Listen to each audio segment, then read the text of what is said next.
Good evening. Welcome to the August 12th edition of the Downers Grove Village Council meeting. We're glad you've joined us here this evening, or if you're watching at home, or for that matter, watching later, welcome. As is our custom, we'll begin this meeting with the Pledge of Allegiance.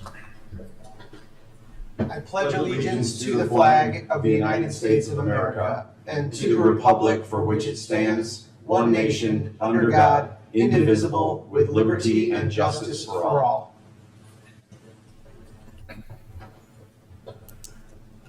Rosa, would you please call the roll?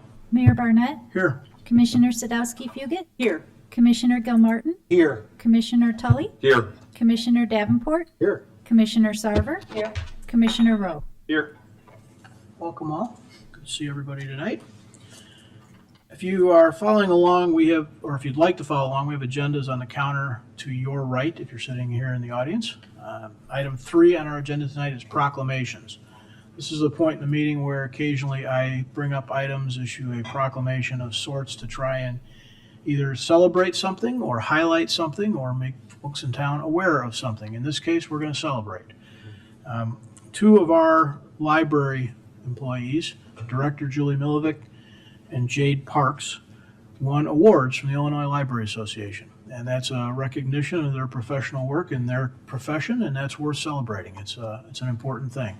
So we have two of them. Jade couldn't make it tonight, so I'm going to read hers first, and then Julie's here. We'll read her second. Whereas the Downers Grove Public Library serves as a cornerstone of knowledge, creativity, and community engagement within the village of Downers Grove. And whereas the Downers Grove Public Library proudly announced that Jade Parks, Teen Program Coordinator, has been recognized as the Illinois Library Association's Young Adult Library Professional of the Year.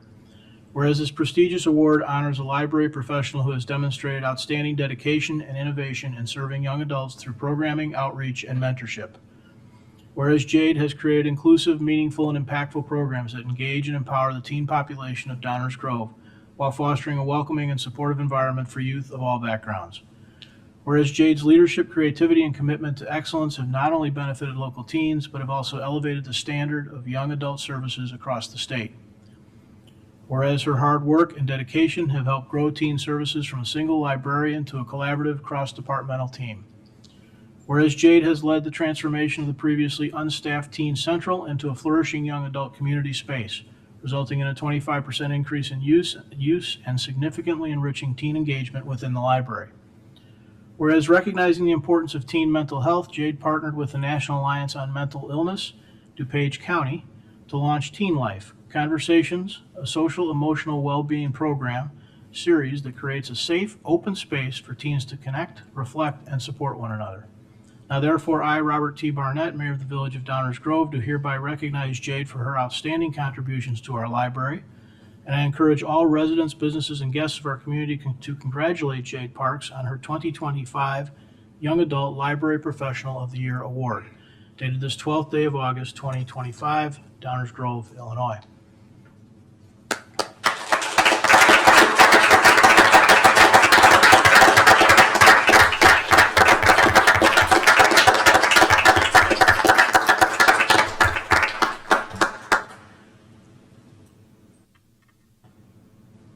Now the fun one.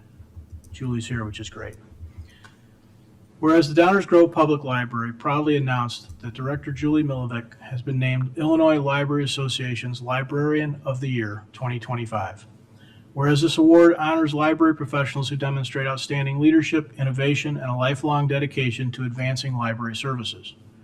Whereas Julie has served as the director of the Downers Grove Public Library since 2016, bringing with her over 30 years of experience in librarianship, including 25 years in director roles across several Illinois library districts. Whereas Julie led the DGPL through nearly a decade of capital projects, including 2 partial renovations and a major roof replacement, without the need to issue bonds or significantly increase the library levy, ensuring responsible stewardship of public funds. Whereas during her tenure, the DGPL established automatic renewals, expanded access, embraced a digital world, and installed outdoor pickup lockers, all with the goal of making the library more accessible for all. Whereas under her leadership, the library undertook a comprehensive staff-wide equity training, reviewed policies and procedures for potential inequities, and hosted exhibitions and programs that uplifted the perspectives and histories of some of our historically marginalized communities. Whereas the DGPL has been recognized for its excellence under her direction, including being named a 5-star library by Library Journal 2022. Whereas Julie's passion for librarianship was sparked early as a youth volunteer at the Joliet Public Library, following in the footsteps of both her mother and grandmother, also librarians, and continuing that legacy through decades of professional leadership and service. Whereas in addition to her work at the DGPL, Julie has generously contributed her time and expertise to the wider professional community, serving on boards and committees for the Illinois Library Association, reaching across the Illinois library system and the system-wide automated network, and the Illinois State Library Advisory Committee. Now therefore, I, Robert T. Barnett, Mayor of the Village of Downers Grove, do hereby recognize Julie for her contributions to our library, and I encourage all residents, businesses, and guests of our community to congratulate Julie Milovec on her 2025 Librarian of the Year Award, dated this 12th day of August, 2025, Downers Grove, Illinois.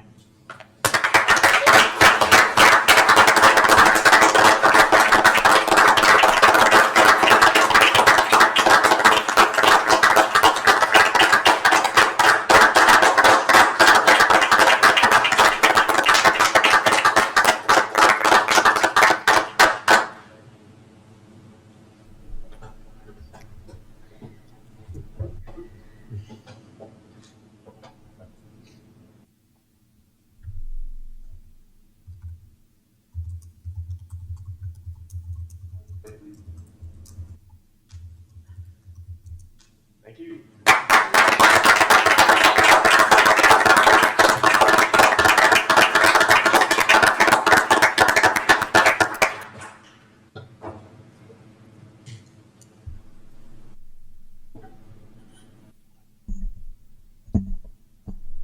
Compared to some of the things we do up here, it's a lot of fun to celebrate success. Congratulations again, both of you. Item 4 on our agenda tonight is a public hearing. No offense, Midwestern University. We have a public hearing concerning a bond issuance, and so I'll start this hearing now. This public hearing will please come to order. This public hearing has been called by the Village Council, the Village of Downers Grove, to consider issuance by the Industrial Development Authority of the City of Glendale, Arizona, of revenue bonds from Midwestern University in an aggregate principal amount not to exceed $150 million with respect to facilities of the university located in the Village of Downers Grove. Notice of this hearing was published in the Village of Downers Grove website August 4th, 2025. The procedures for tonight's meeting will be as follows.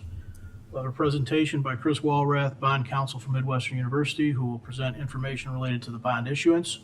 We'll take questions or comments from members of the Village Council. We'll take questions or comments from the public. These may include either written or oral statements, as well as any petitions or other documents or information relevant to this public hearing, and thereafter we will adjourn the public hearing. At this hearing, witnesses will not be sworn. A verbatim written transcript of the statements and the testimony given at the hearing will not be prepared. And so with that, Chris, come on down.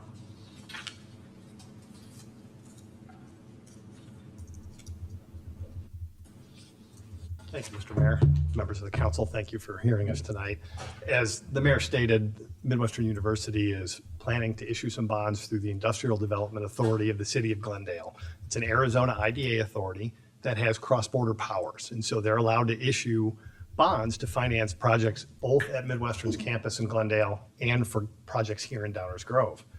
The reason that we're here tonight, even though the village isn't being asked to issue bonds, is that federal tax law requires that when bonds are issued for projects, that you have a public hearing in the location where the projects are located. And so because a portion of that $150 million is going to be spent on projects here in Downers Grove, we have to give the public an opportunity to be heard if they want to object or ask questions about the project. And so pretty simple, that's why we're here. The village doesn't have any liability with these bonds. Their name won't be on any of the disclosure documents, not being asked to sign any documents other than adopting the resolution hopefully this evening.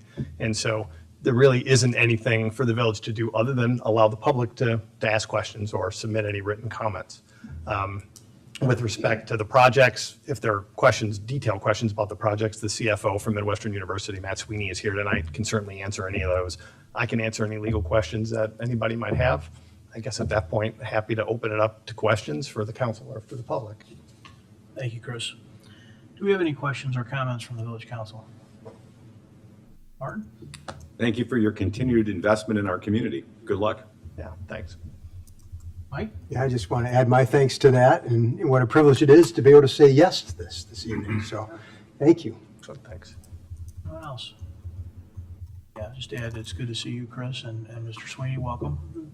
We're glad you're here as well, and we appreciate our partnership together. You're a big part of our community, and we're glad you're here. Are there any questions or statements from the public on this issue? Please come on down to the microphone, state your name, and read it into the record. Hello, Scott Richards. I just have a question. I'm just wondering what the projects are talking about. I've heard of any of this. So, I mean, are they expanding? They're not, are they taking more land on their property, hopefully? I'd just like some explanation of what are we talking about? So I'd appreciate it if we can get an answer on that one. Thanks.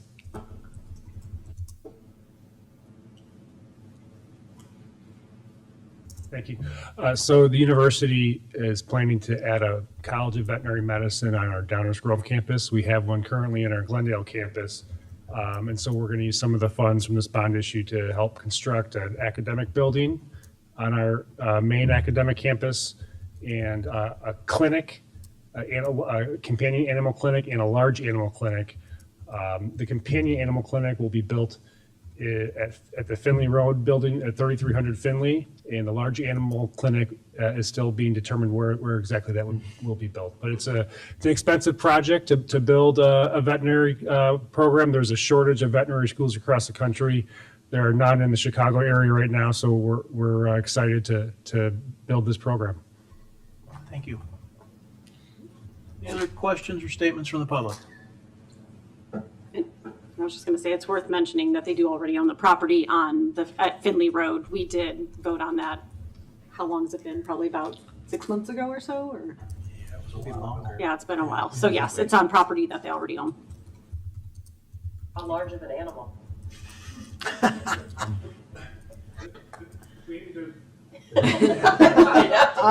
So to train for vet school, the accreditors require all the students be trained on small animals, your cats and your dogs, but also on large animals. You can't just open a vet program and say we're only going to train on cats and dogs. You have to train them on horses, cows, pigs. Yeah, so all of the above. Yep. Thank you. Any other questions from the council? Additional comments? Okay, we will call this hearing adjourned, and we appreciate your participation this evening. Thank you. Item 5, minutes of previous council meetings. Any comments or questions from the council? I guess we should get a motion Yeah. first. How about a Mayor motion Barnett, I'll move to approve? adopt the minutes of the village council's meeting on August 5th, 2025 as presented. Second. Now questions. Cats, dogs, pigs? How large are the minutes? Animals.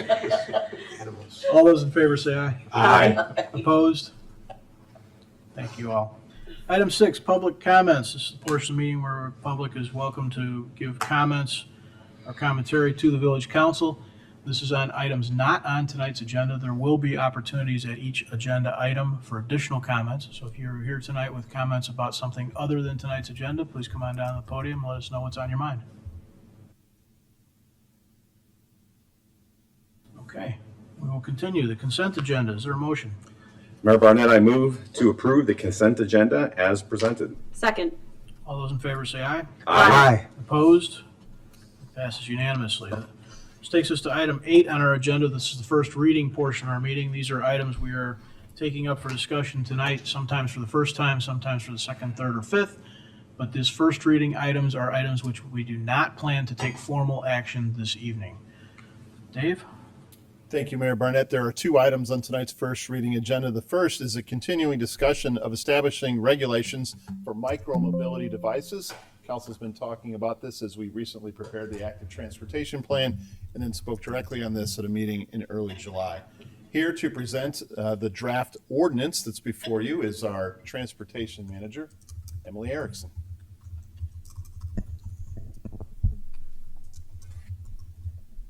Thank you, Manager Fieldman. Good evening, Council. Again, my name's Emily Erickson. I'm the Transportation Manager with the Village of Downers Grove. And this evening I will be presenting the draft micromobility device ordinance. Just for a little background, as Manager Fieldman said, we initially brought this to the council to discuss on July 1st. That presentation included a rundown of our guiding DG recommendations as outlined in our active transportation plan and the draft comprehensive plan at that time. It covered the applicable devices that we're looking to regulate with the ordinance. It discussed a little bit of how other communities are regulating these devices, and it brought forward some considerations to kind of give a framework of discussion for the council to provide feedback to staff on. We also did some initial messaging just related to the non-highway motorcycles and letting the public know those are prohibited. After council's discussion on July 1st, staff reconvened to draft the ordinance, which was included in this evening's agenda packet. In summary, this ordinance provides definitions for devices. It incorporates state law. It regulates the operation of devices, outlines required equipment such as brakes or lights, defines parental and guardian responsibilities, and starts a framework of the fines and potential impoundment. In this presentation, I will cover key aspects of the ordinance that we're looking to get your feedback on. Based on the feedback we received July 1st, the draft ordinance regulates each device as outlined in this simplified table. We will cover location restrictions in more detail in an upcoming slide, but you'll see that the ordinance does suggest prohibition of electric bicycles and personal mobility devices on shared use paths and sidewalks, and it allows electric scooters and bicycles on shared use paths and sidewalks. All devices would be allowed on the street.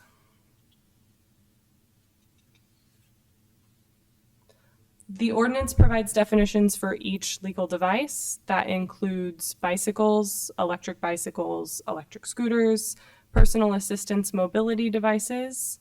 Personal mobility devices, those are the electric hoverboard, electric unicycle that we're seeing more of, and toy vehicles as well. The ordinance also includes a definition for shared use paths, which is important for enforcing location restrictions, which we'll cover shortly. The shared use path definition requires a minimum width of 8 feet and that the path is separated from the street. The ordinance also includes operation restrictions. These outline the intended use of the devices. So you'll see the ordinance includes language that limits the number of riders to the number of intended riders based on the design of that device. And this is to prohibit multiple persons riding on a device that's intended for only one user at a time. Language is also included limiting the speed of electric scooters to 10 miles per hour, which is in line with the regulations in the Illinois Vehicle Code. Other devices are regulated to a speed that is reasonable and prudent under the conditions. The ordinance also includes sections outlining who has the right-of-way when emerging, either from a shared use path or a driveway or merging from one facility type to another. Generally, all micromobility devices must yield when merging, and they must yield to pedestrians when they're on sidewalks and shared use paths. In order to discourage any reckless operations, users also must not use cell phones or other handheld devices while riding and should keep one hand on the device while operating. The ordinance also includes age restrictions, and this follows what's outlined in the Illinois Vehicle Code. So that prohibits the use of Class 3 electric bicycles for anyone under the age of 16, and prohibits the use of electric scooters for anyone under the age of 18. The draft ordinance also includes regulations for bicycle or e-bicycle users who would like to carry a child, whether it's on an intended seat that's attached to the bicycle or in a trailer. That person should be at least 18 years of age.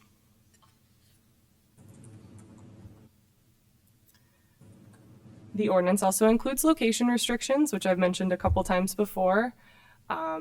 Again, we are mirroring the Illinois Vehicle Code in prohibiting electric scooters on any street with a speed limit at or above 35 miles per hour. Additionally, the ordinance prohibits all devices on sidewalks in the downtown area and where signed as prohibited. Additionally, it prohibits electric bicycles and personal mobility devices on sidewalks and shared use paths, as you saw in the table at the beginning of the presentation. The ordinance also includes parking requirements. Any device should be parked in a designated rack or charging station, and it must not obstruct the sidewalk. The ordinance also includes language to prohibit any device not defined in the code, particularly devices that fall into the category of non-highway motorcycle. The ordinance also includes regulations on parental responsibility. This section prohibits any violation of the provisions within this section of the code, Chapter 6, and states that the parent or guardian will be liable for any violation committed by a minor, so a person under 17. To wrap up, once the ordinance has been finalized and approved by the council, staff really does feel that education and public messaging will be key in ensuring compliance for these new regulations. We understand that there's a lot of catching up to speed for people once a new regulation is implemented, so we fully expect a robust engagement and education period. And again, here is the simplified table showing the regulations outlined with the facility type at the top and the device type on the left-hand side. At this time, staff would be happy to take any questions you may have. Thank you. Thank you. Are there any audience comments or questions?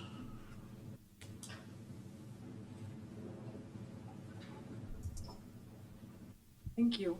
I just wanted clarification on the difference between a personal mobility and a personal assistance mobility. Does that mean like seniors or people who need motorized carts are not allowed on the sidewalk, or are they accepted from that? Okay, so other devices, but not personal assistance mobility devices. Okay, because I think they should be on the sidewalk. They need to be on the sidewalk. Agreed.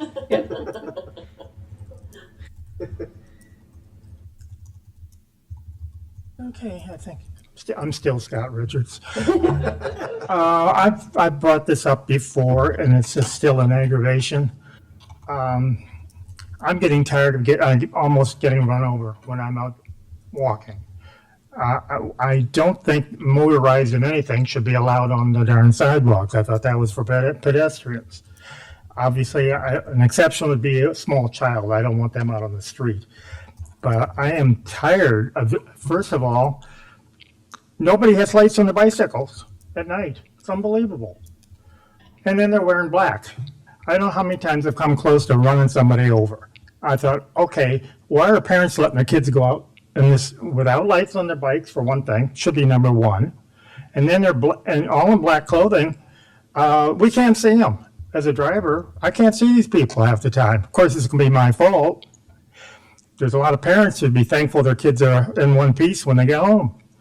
I'd like to see there should be rules about lights at night back and front of the darn bikes. And I don't know why we don't. As a driver, there's sure a lot of rules for me to follow.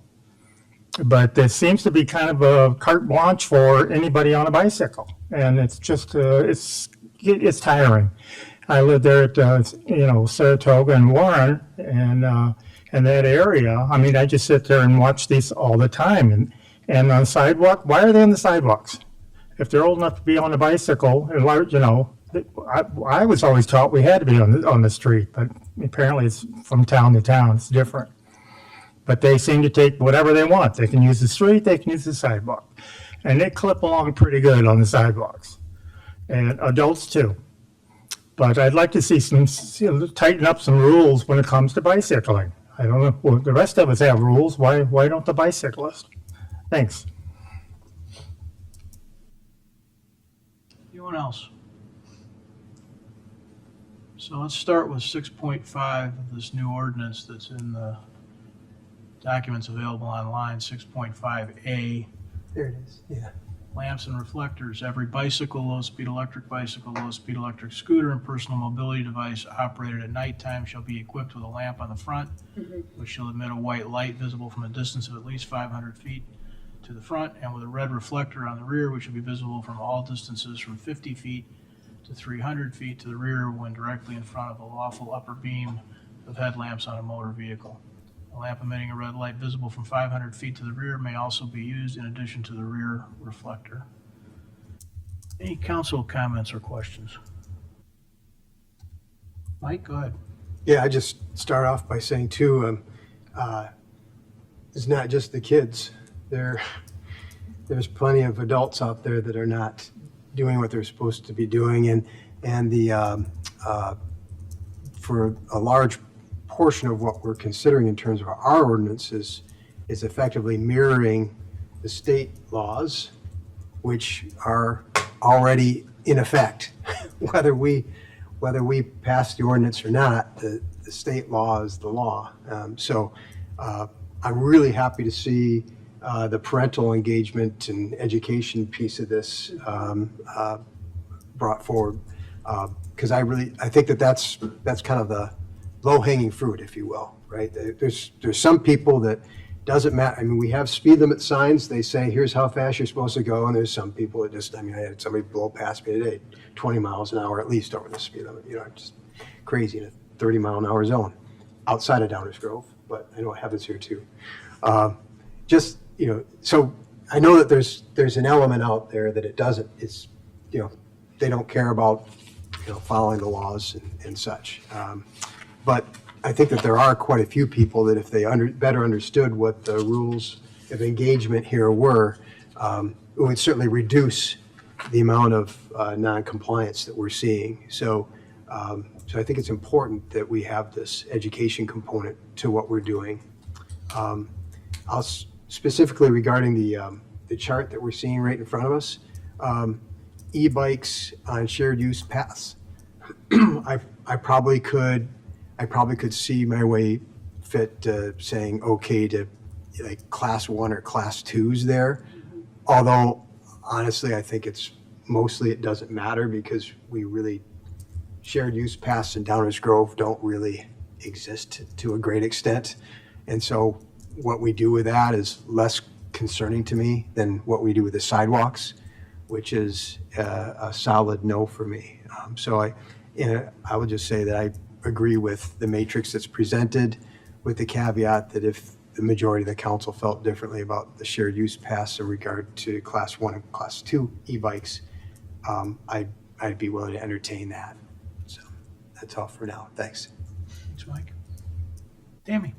I appreciate the detail and hard work on the ordinance. I'm very impressed by that. And I also love the incorporation of the parental responsibility and taking into consideration the lighting problem, as especially the evenings start to become darker earlier. I said it before and I'll say it again. I could be mostly on board with this, but I still do want to voice my opposition to scooters on the sidewalks. Maybe I'm a broken record. I walk a ton. People on scooters don't have the control of those devices that they even have on the bikes. They're usually young children. They're usually wobbling. A lot of the sidewalks aren't the regulation size, or even if they are, a lot of them are obstructed by foliage, especially this time of year that hasn't been cut back. And so I still remain concerned about scooters on sidewalks. So I'd be a hard no for any electronic vehicle other than a personal assistance device on a sidewalk. Anyone else?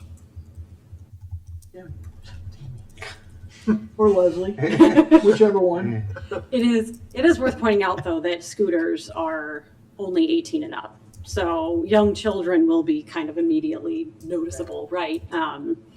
So hopefully with the education campaign as well as the parental expectations in the ordinance, hopefully we can kind of keep some of that at bay, which is part of my comfort with that part. So I was the one who had the first reading question about, I know that age restrictions in terms of the class 1 and 2 e-bikes would be difficult to enforce because it can be challenging to figure out if somebody is 14 versus 16 versus, whatever we may set that that age at. But if we are doing kind of a comprehensive education campaign, I do wonder if it would be a potential deterrent for a large proportion of people.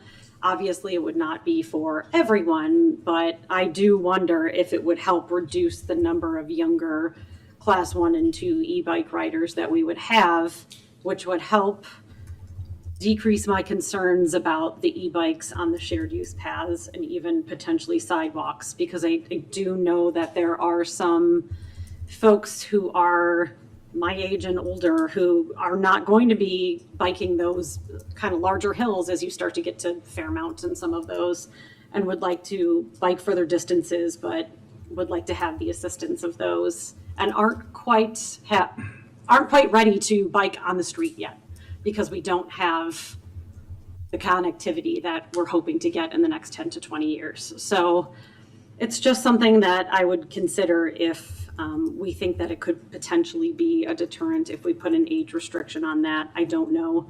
And as established on our council questions, I don't think our police department knows.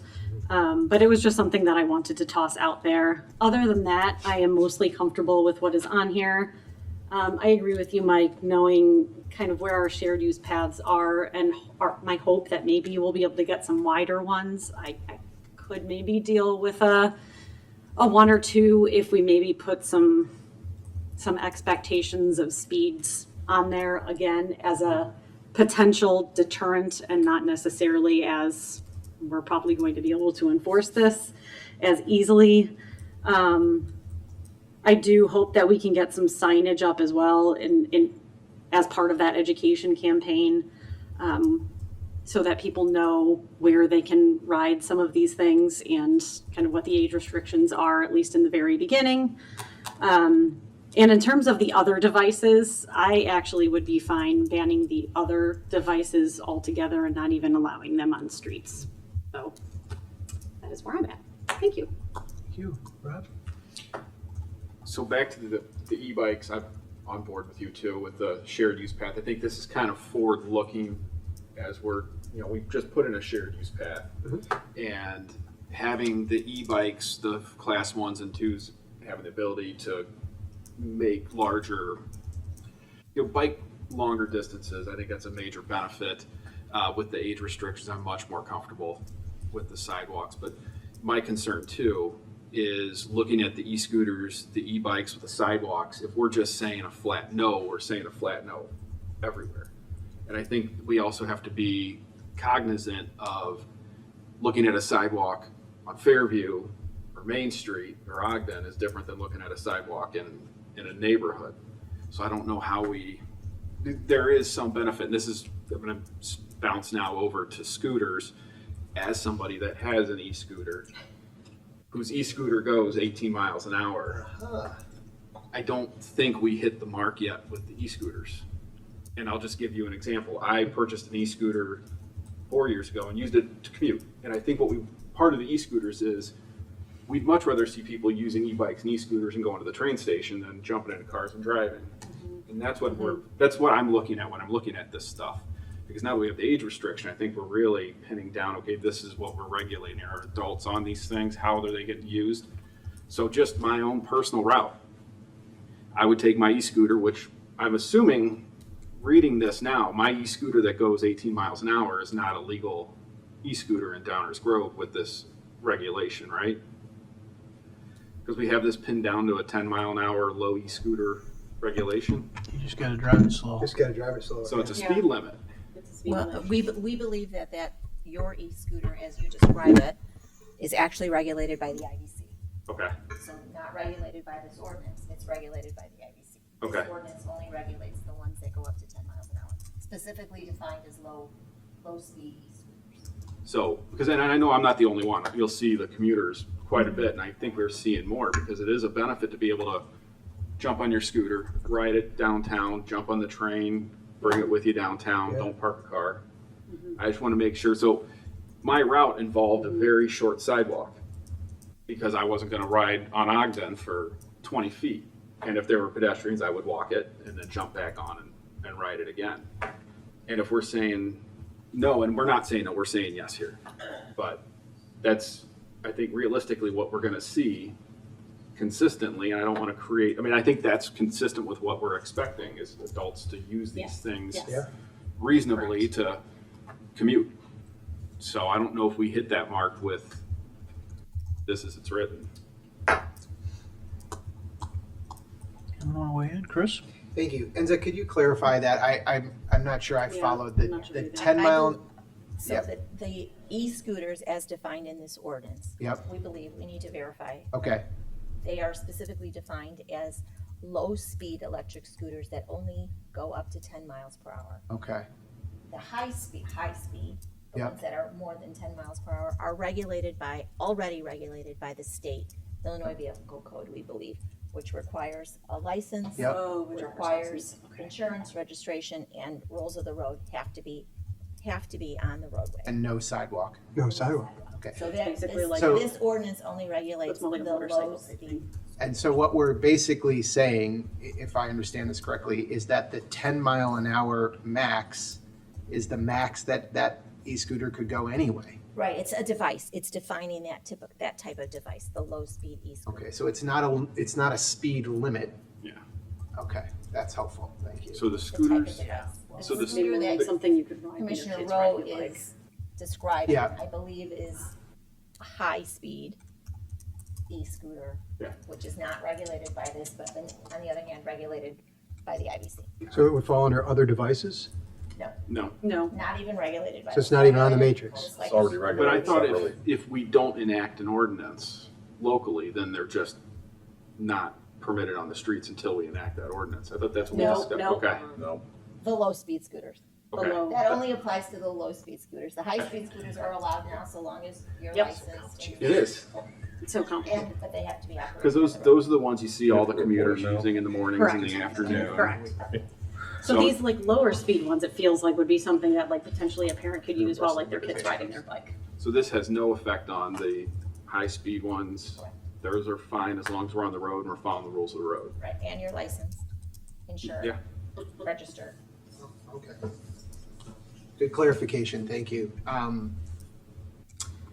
So I view this a little bit differently than maybe some of my colleagues, although it sounds like shared paths could be something that you might be open to. I completely agree that is, should be available to class 1, class 2 users of e-bikes. I also happen to agree that they should also be allowed on sidewalks. And I think one of the main reasons is the age, right? So we're talking about limiting those, or I would suggest that it starts at 16. An age, I might remind us all that people can operate cars and motorcycles legally. But not on sidewalks. Not on the sidewalk, but these are operators of machines that do far more damage than these e-bikes can do. And another reminder is that these class 1, class 2s are up to 20 miles an hour. That sounds fast, I agree. But I think if there was a cyclist up here who might be able to verify this, 12, 15 miles an hour is not that uncommon for a cyclist. And we currently already allow standard bikes on our sidewalks. We're sort of adding, I think, a little bit of confusion about what we sort of allow and don't allow by not allowing an e-bike. And again, the nature of that e-bike is typically a pedal assist bike, not the mopeds and the dirt bikes that we've all been talking about and seeing all the challenges with. We had an enforcement a few weeks ago, or maybe a couple weeks ago. A couple of kids were picked up. They were 14, not 16. So I am concerned that we are sort of painting these e-bikes as things that they are not. And I completely agree, Commissioner Sadowski, if you get these e-bikes are going to be more and more popular with the aging population, so that they can go further and go places they wouldn't go. I still think there's a discomfort of being on the street. I ride my bike too. There's sometimes I get off the street. Mhm. So I think that there is a propensity to bucket all of these e-bikes into that category, and I think we should reconsider that. I was also going to suggest we throw away the 10 mile per hour because 10 mile per hour because I don't think that's enforceable. It sounds like that's not a speed limit. It's more of a classification. So I'll defer on that till we have full clarity. I also want to add that none of this is downtown. So where the most pedestrian work is, or most pedestrian activity is likely happening. And there are, I believe in the real world, I believe sidewalks do provide a slower pace just by the nature of the sidewalk, whether that's the width, whether that's the surface. I think there are natural and things that slow people down on there. Yes, are we going to have riders on sidewalks that blow past people? I can certainly relate. I don't think that's a e-bike, non-e-bike. I think that's a rider issue, not a vehicle issue. I don't think riders ride on sidewalks to set speed records. They want to go fast, they get out in the street. That's my take on it. It's also maybe a rare occurrence, but as I said, sometimes I'm riding on the street and there's something in the street that causes me to have to go onto the sidewalk, whether that's road condition or traffic conditions or anything that makes me feel uncomfortable in the street. To know that I can traverse the sidewalk for a few blocks if I have to might make me feel a little more comfortable knowing that that's available. I am struggling a little bit with this 18 to operate a scooter. Again, we are giving 16-year-olds license to drive. That 18 and help clarify that. State law. State Okay, law. but we're home rule, Yes. so we could change that if we wanted. So to me, that just feels, at state law on a 10 mile an hour scooter.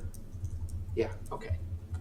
So I think we're getting into a little bit, in my opinion, beyond some reach there of what a 16 or 17-year-old should be able to do that. So I would support allowing these bikes on sidewalks and shared paths, started at 16. It's already in there about the vehicle sticker, right? Or not the vehicle sticker, excuse me. The sticker has to be there, not so that's great. All the light stuff is great too. I just feel like allowing them is also providing consistency, especially as it pertains to our current code that allows all kinds of bikes on sidewalks. So that's sort of where I stand, and I appreciate all the comments I've heard so far. Thank you, Mayor. Thank you. What else? Yeah, but I was going to wait to see if we ever heard from Commissioner Tom. Just a follow-up question. The 18-year age requirement is pursuant to state law. Correct. As a home rule community, we can be more restrictive. We can't be less restrictive. True. As long as it's consistent with, we would have to follow state law. We could be more restrictive, right? Right. Point. I just want to make sure I understood that. Just real quick, there's a lot of different thoughts, all of which are valid. I think what has been proposed in the matrix that's been presented to us is a good balance of everything that I've heard last time and today. So I will support it as is, but it is something that I think we will need to revisit, monitor, and adjust with experience. So if some of the things that we fear don't come to pass, or if situations change, then we have the ability to closely monitor and adjust as needed within obviously the parameters of state law. I think everyone's made valid arguments to tweak here and there, and I would just suggest that we start with this and tweak here and there as circumstances and experience dictate. Thank you, Mayor. Thank you.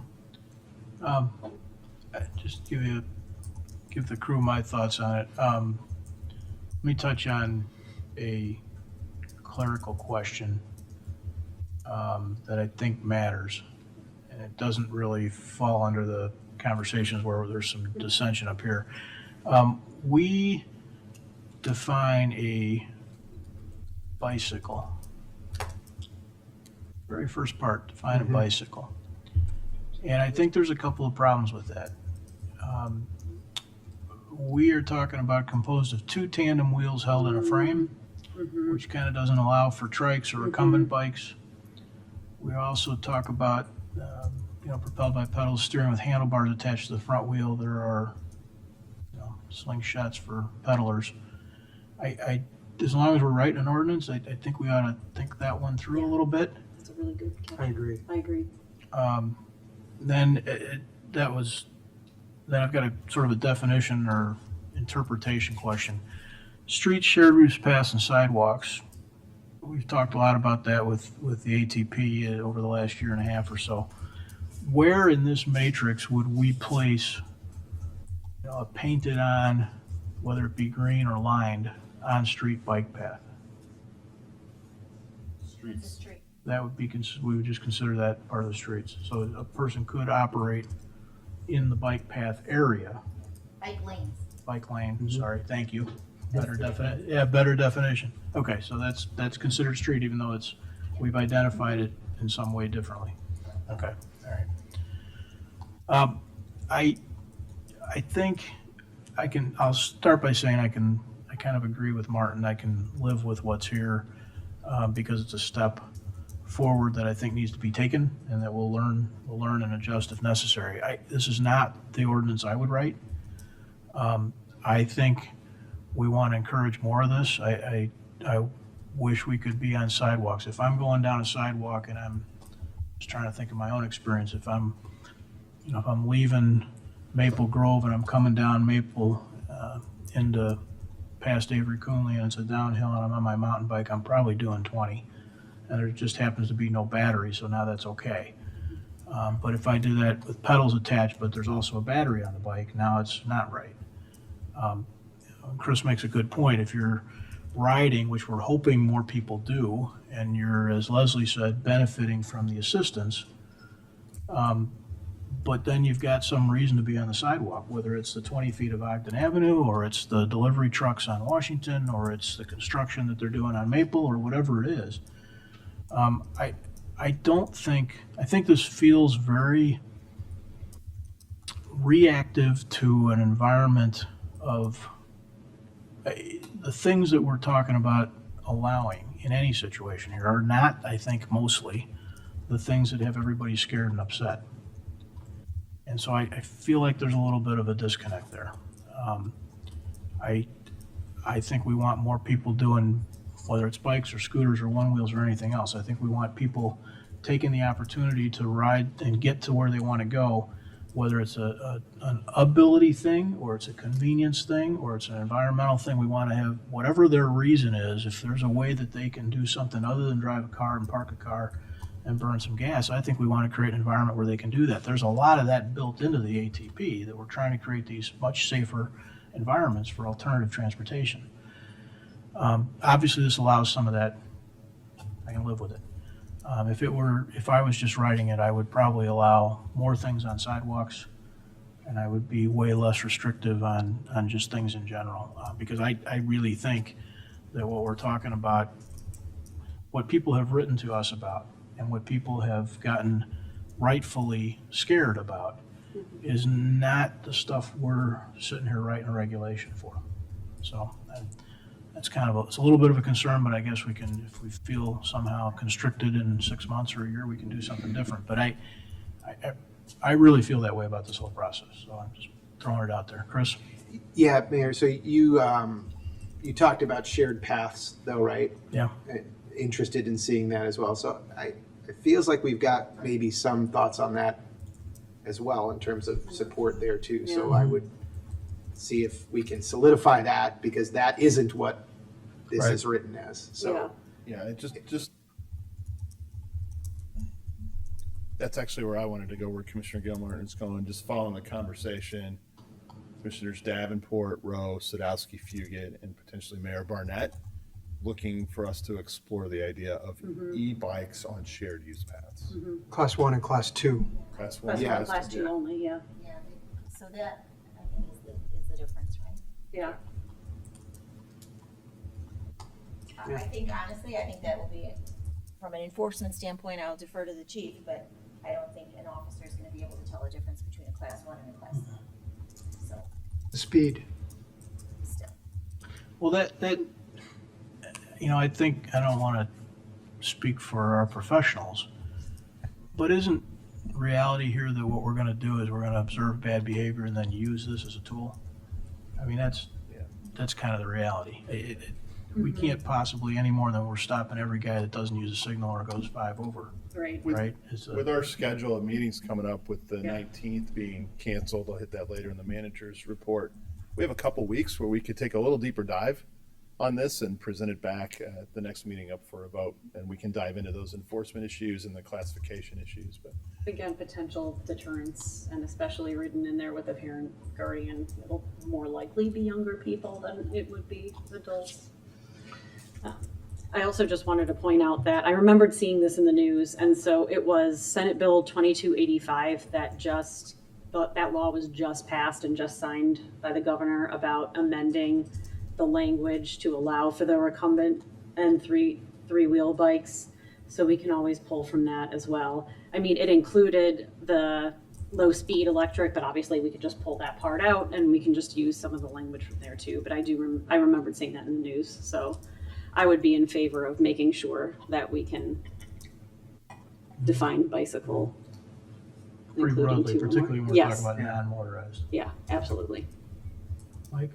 Yeah, I wanted to maybe reinforce a couple of comments I made at the previous meeting about this, and that ultimately my issue with allowing, even bicycles on the sidewalks, I'm good with that because I know it's families and it's kids and makes some sense.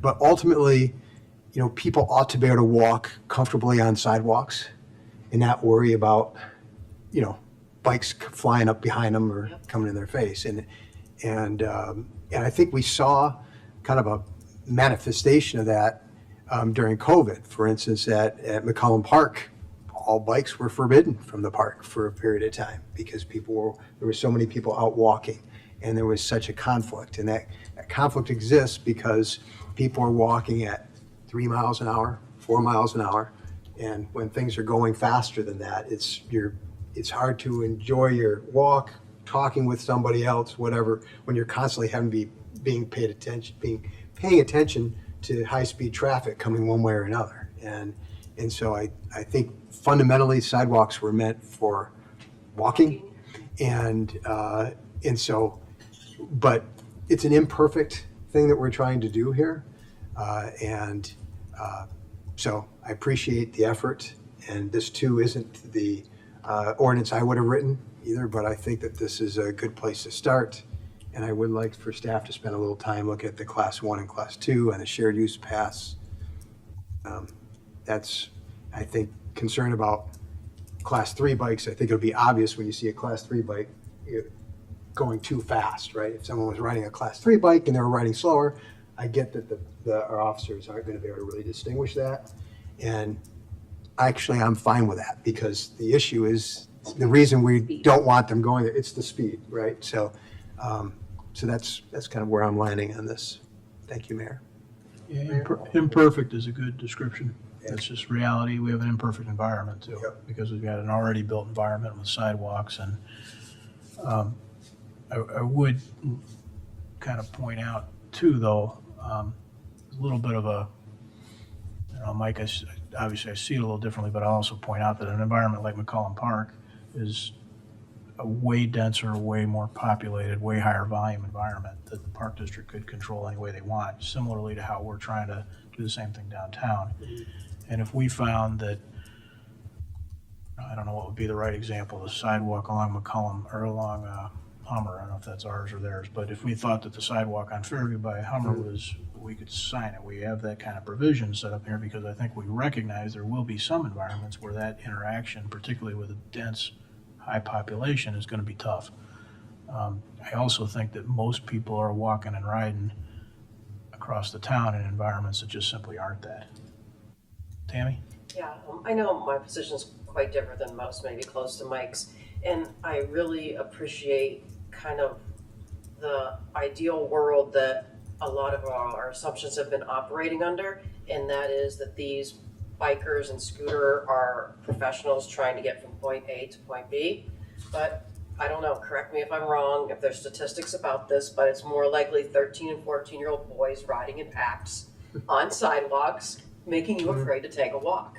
And so if it was this perfect world where everyone's like, ooh, let's go green and I'm gonna bike to work, but I don't think that's what it is. And that's why I stick to finding it problematic that even regular bikes are on a sidewalk, and I still think it poses a big risk. Chris? Yeah, as the father of a 13-year-old boy, the last thing they want to do is ride on the sidewalk because that is seen as being a little kid.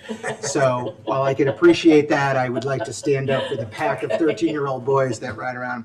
I would also say, Mike, I totally hear your point about what the sidewalk is used for. I think the same argument could be made for people who walk their dogs on a sidewalk.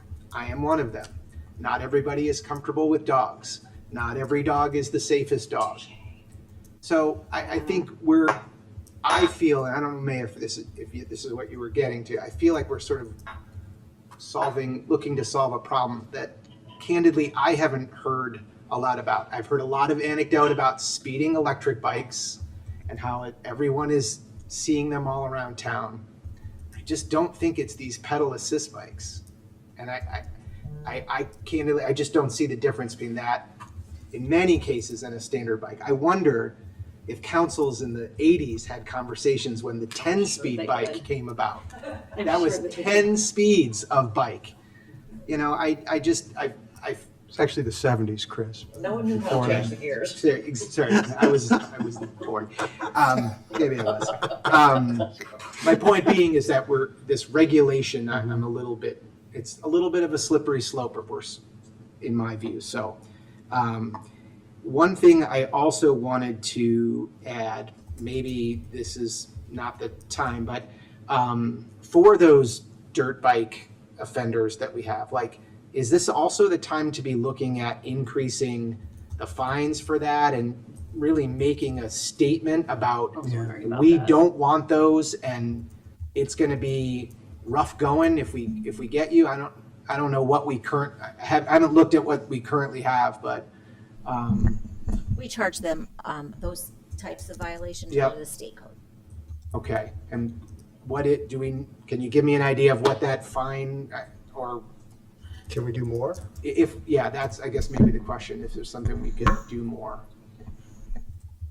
So if you were operating a non-highway motor vehicle, you would be charged with the operation of that, operation without a license, and operation without insurance, and potentially reckless driving. So those are pretty significant state charges that would Okay. affect potentially a graduated driver's license of a minor. And really the ordinance calls those out, would just allow us to impound those vehicles as well and potentially cite the parent. However, a parent allowing an unlicensed person to drive that vehicle could still be subject to a state violation. So we would most likely, for these offenses, we've done enough public communication that we would continue to use our state violations for those. So it sounds like we have it covered and they're significant enough in terms of fines and consequences that maybe we don't have to step into that and make them worse. Yeah, no, we are in these are more significant fines and consequences. Okay. Thank you. Yeah. Mayor? Mike? Well, we've got the chief here. Maybe this is a crazy idea, so don't shoot me. But, I mean, the issue I believe is that, I mean, if all these devices were traveling at a lower rate of speed, what objection would we have to them being on a sidewalk? Is that correct? So rather than trying to put limitations on what's allowed and what's not allowed, I mean, is it crazy to say that, there's a 10-mile-an-hour speed limit on all sidewalks throughout the village and just call it a day? Is that nuts, or am I oversimplifying, or does that So the state law prohibits electric bicycles on sidewalks. Okay. So that's But home rule, but isn't it true that, I mean, Glen Ellen allows them?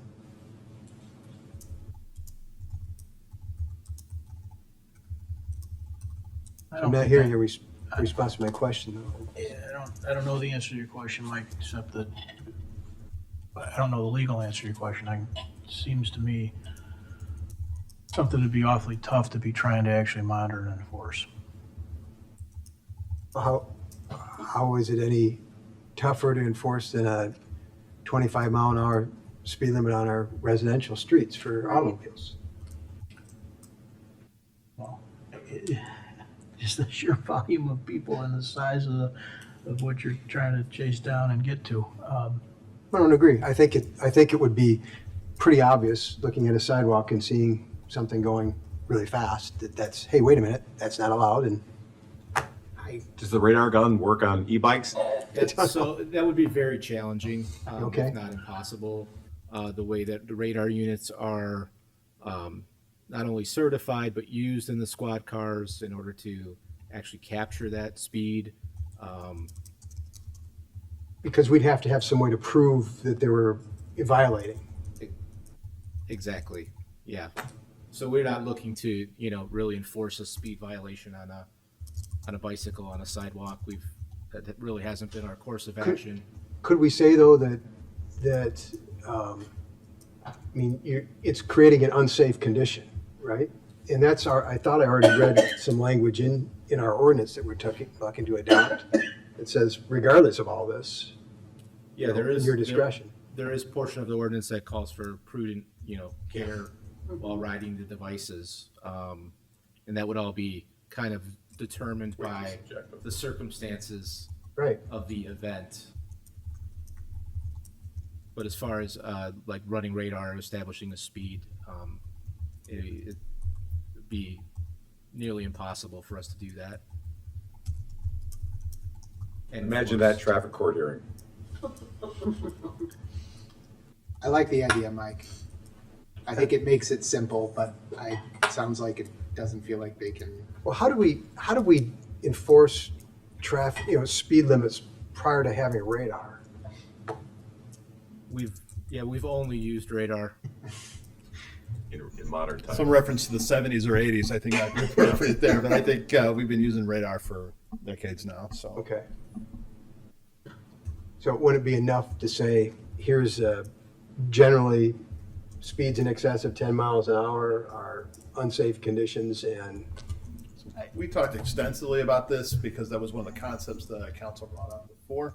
And that led to the writing of the language that Enza and Mike worked on, to the whole prudent care and, too fast for conditions concept. That's something I think we're quite well versed in on the legal side and the enforcement side, but the radar type enforcement, just as you heard from the chief, I don't think aligns well with our current operations. You don't even have equipment that's, I don't own a bike with a speedometer on it. 2 scooters in the garage don't have speedometers on them. Oh, we're gonna. I get it. How's but that look? Everyone's got a phone, and there's an app that tells you how quick I'm not looking The phones at. are not supposed to be on and operating, right? Those phones? Wow. That's in my, that's operating in my backpack that I'm not looking at while I'm running, and yeah, I get it. But I also have something on my bike. I was just trying to come up with, the issue is not really these devices. The issue is the fact that they're going too fast, and it's in conflict with the folks that are trying to walk on the sidewalk, and it creates an unsafe condition. But I would argue, I'm not sure I've heard that. Yeah. I've heard that anecdotally. Okay. I think I asked the question last week or last time of the chief about who are we seeing that are violating these sort of speed, and it's all these dirt bike, right? I mean, that was essentially what the message was. These were not the pedal assist bikes. So I just, maybe I'm naive. I just am not seeing that as an issue where people are getting run over or run off the side of the road, nighttime stuff is different. I understand that. I would assume a bike with a battery probably has a pretty good light built in. Yeah. So I'm just, Is it within our purview to allow e-bikes on sidewalks, given that it's against the state law? I'd have to double check the actual, sometimes the state law says you can regulate it more restrictive, sometimes it says you have to be in, so I'd have to double check all that, both with the east. what we know is Glen Ellen passed theirs. They did. So whether or not that holds. They did reach out to their attorney. Yeah. He said they were willing to take that chance. Okay. So. That's not an uncommon tact, irrespective of this subject, Okay, unfortunately. They come after me. Yeah, got it. Yeah. that's pretty common. I mean, there's arguments to Yeah, be made. sure. Certainly. Certainly we can look into that. Anyone else? I got one that says nothing to do with the ordinance, but sort of process-wise. I assume, and we talked about it, Emily mentioned there'd be a big education component here. Can I assume too that we'd be intentionally working, not just accidentally or tangentially, but specifically on this subject with 58 and 99? Oh, for sure. We've already talked to our friends and partners at the school districts about partnering on a variety of communication efforts, and this would certainly be one of them. Park District as well, right? Park District too. We have a meeting with them coming up at a staff level here, so we'll follow up with them as well. Should we be thinking about school zones? And the onion peels. I think we probably have enough for the moment. We're going to get another shot at this in a few weeks. We got a couple things to look into, follow-up items. We'll have that research done and completed, and I think we're targeting September 2nd for the next opportunity for this discussion. Okay. Thank you, Dave. Go ahead and move on, Dave. The next item on the first reading is consideration of an ordinance amending provisions of Mayor Pro Tem. This draft ordinance would change the process for selecting a Mayor Pro Tem. The language in the draft ordinance mirrors that of the new business item presented by Commissioner Gil Martin just a few weeks ago. Action is at the discretion of the Village Council. Staff is happy to answer any questions you may have. Thank you. Any audience comments or questions on this item? Okay, council comments or questions? Chris, go ahead. Thanks, Mayor. So I am bringing this amendment forward because I think we've experienced something we hadn't experienced before, a bit of a breakdown in the appointment process. One that has left us without a confirmed Mayor Pro Tem for nearly 2 months, maybe even over 2 months.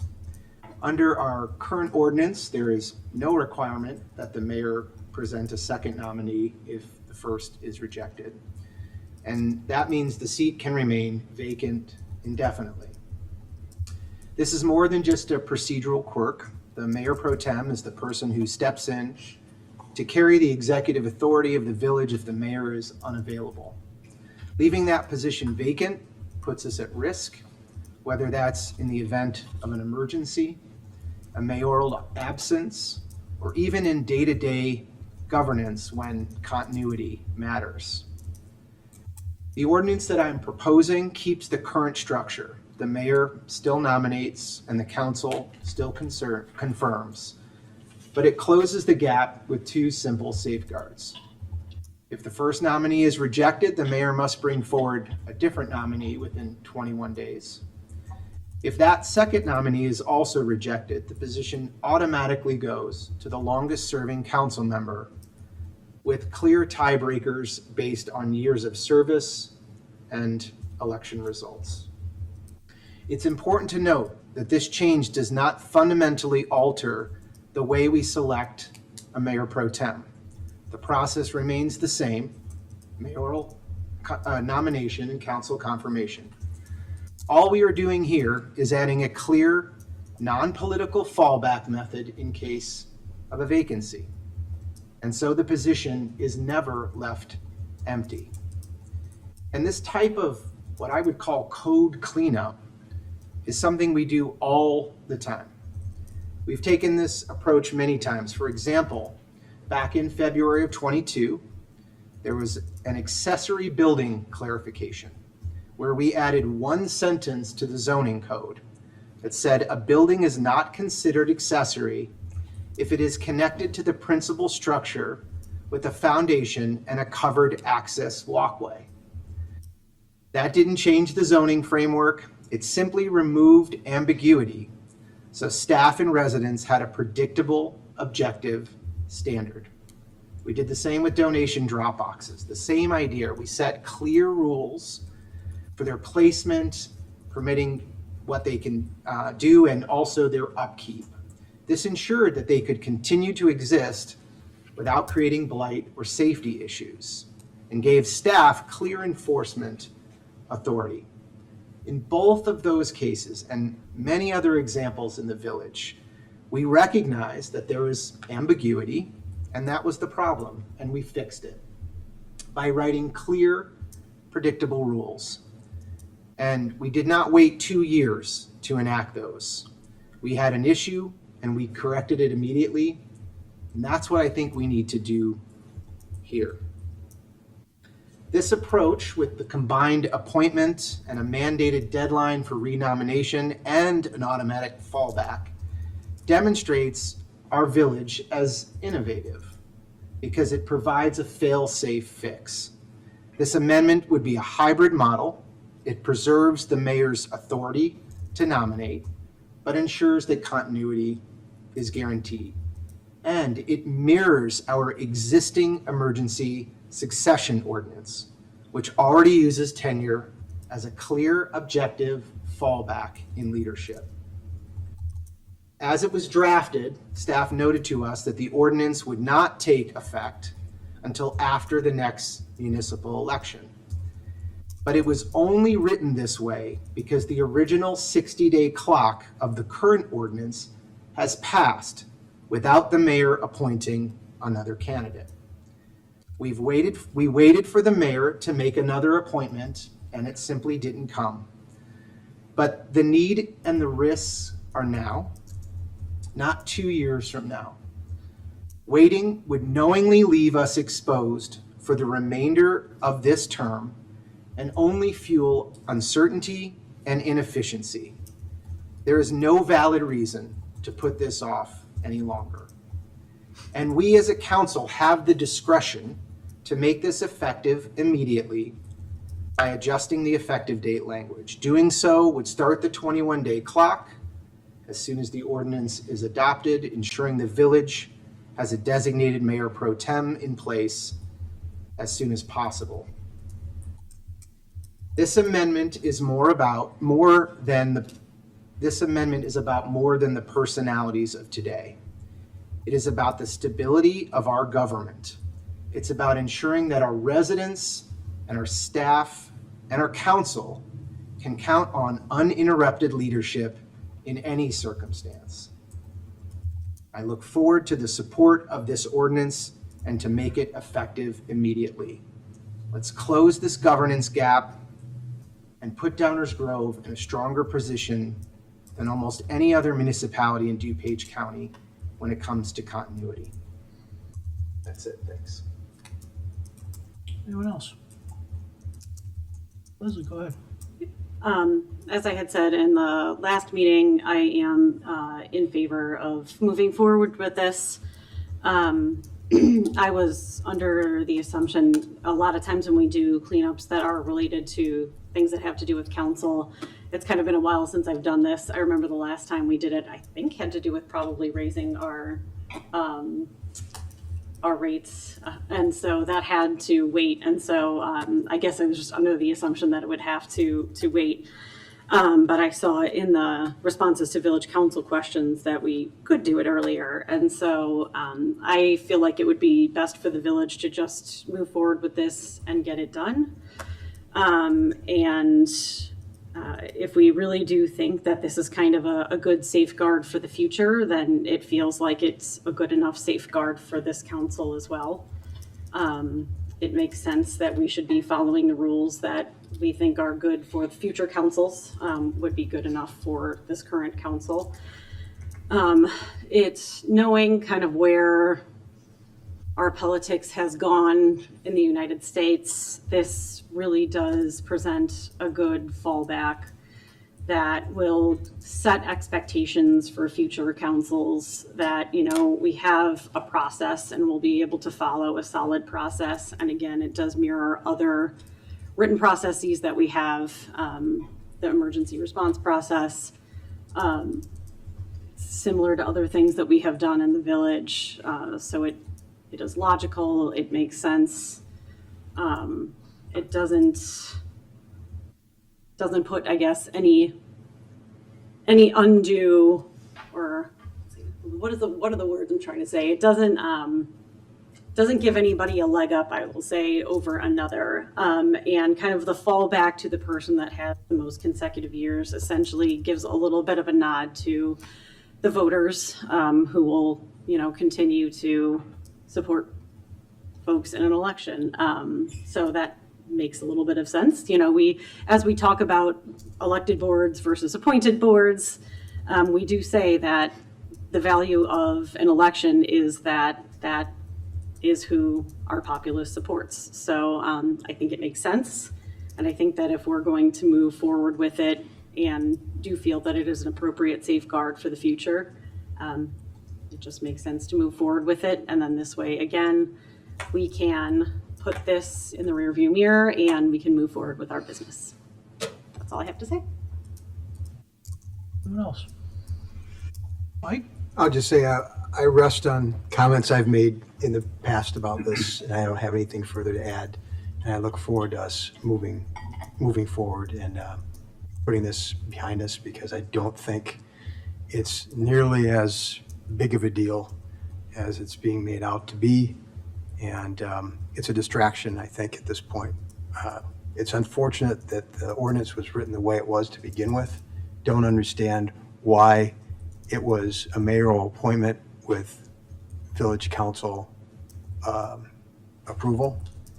If the intent was that it be something that the mayor appoints, it just should have been it. So I think this moment we're having was probably inevitable. If not now, it would have been some other time. And so in that regard, something does need to be cleaned up. So look forward to this coming to a closure here pretty quick so we can move on. Thank you. Thank you. Anyone else? Sure. Martin, go ahead. Thank you, Mayor. Obviously, we all supported bringing this forward because we have a high level of deference to new business items. So was happy to bring this forward for this conversation. But I have to say that I'm disappointed that this issue is before us in the first place. And I'm really going to try to avoid opening any new wounds, because I agree with Mike. I want to move forward. I want to get back to our work. There's been too much drama. It hasn't been good. I'd like to move past it. But I just have to express my fundamental difference of opinion in terms of why this is even here. Frankly, in my opinion, it was a problem that should never have risen in the first place. And I think it stems from a fundamental misunderstanding of what a point with consent is. We're going to have a conversation a little bit about a bunch of other boards and commissions.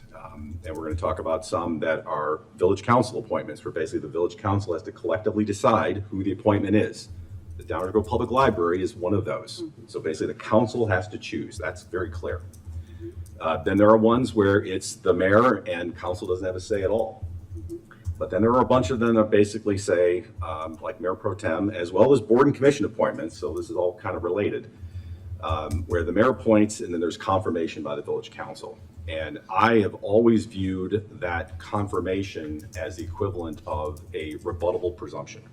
And the JDs in the room know what I'm talking about. In the law of evidence, there's a burden of proof and there's a rebuttable presumption. In some cases, you have to meet your burden by affirmatively demonstrating something. That, to me, would be for example, a library board appointment. The council has to come together and demonstrate that there is the best candidate. A rebuttable presumption is where the burden is assumed to have been met, absent it being rebutted with some legitimate basis. And that's why, for time immemorial, a mayoral appointment, unless there was demonstrated reasons for why it shouldn't happen, that the presumption was rebutted through, in the courtroom, it's admissible evidence. We're not in court. I realize that. I'm using a metaphor here to explain my thinking. And I've shared this with Commissioner Gilmartin before. I just need to explain my thinking. My thinking is that from day one, this was a rebuttable presumption where the mayor gets to pick, and while the pick may not be our choice or everyone's choice, you go along with that unless you have basis to rebut that presumption. And again, I'm trying not to open any old wounds, but in my opinion, no legitimate basis was brought forward to rebut the mayor pro tem nomination by the mayor in the first place. And in some cases, it was met with silence. Silence does not rebut a rebuttable presumption. So to me, the presumption was there. It was never rebutted. Then we got to where we are today. But had we approached this as has been the case, I've always viewed it as a rebuttable presumption. That will transcend as well when we get into the conversation about board and commission appointments. Again, contrasting the library, that is not a rebuttable presumption. That is one where the council literally has to come together. My concern is that the problem originally stemmed from a view that somehow the council had to choose the person. And basically, no matter how you put those words down in a sentence, the outcome is the same. The mayor has to appoint whoever the council agrees he should appoint, or she, in the case of a different mayor. This is more of the same, in my opinion. This is basically saying, yes, the mayor gets to have 2 strikes, but then ultimately the mayor's got to put somebody up that the council picks. I know you can assemble the words any way you want, but it tends to come out more like the Library Board of Trustees appointment than it does any of the other boards and commissions. So I'm not entertaining argument. I just want to explain why I think this is a problem that shouldn't have existed in the first place. It could have been avoided, should have been avoided, and there wouldn't be anything to clean up. There wouldn't be anything to fix. There wouldn't be any reason for the drama that we've experienced the last couple of months. And that would be that, because that's the way this has typically always been. So I'm not in favor of changing the rules to fix a problem that wasn't a problem in the first place. I will not say more in that regard, other than I also respectfully disagree. I don't think this is good governance to change rules because the outcome is not what was desired. I also think that it sets bad precedent for future councils rather than making things easier for future councils. I have a feeling that a future Mayor Gilmartin might not want to have limitations like this because it will inevitably come up to something else. The old rule is that with Murphy's laws of if you can imagine the worst thing, it will likely happen. My fear is that we are tinkering with future councils and this will create more problems than it will solve.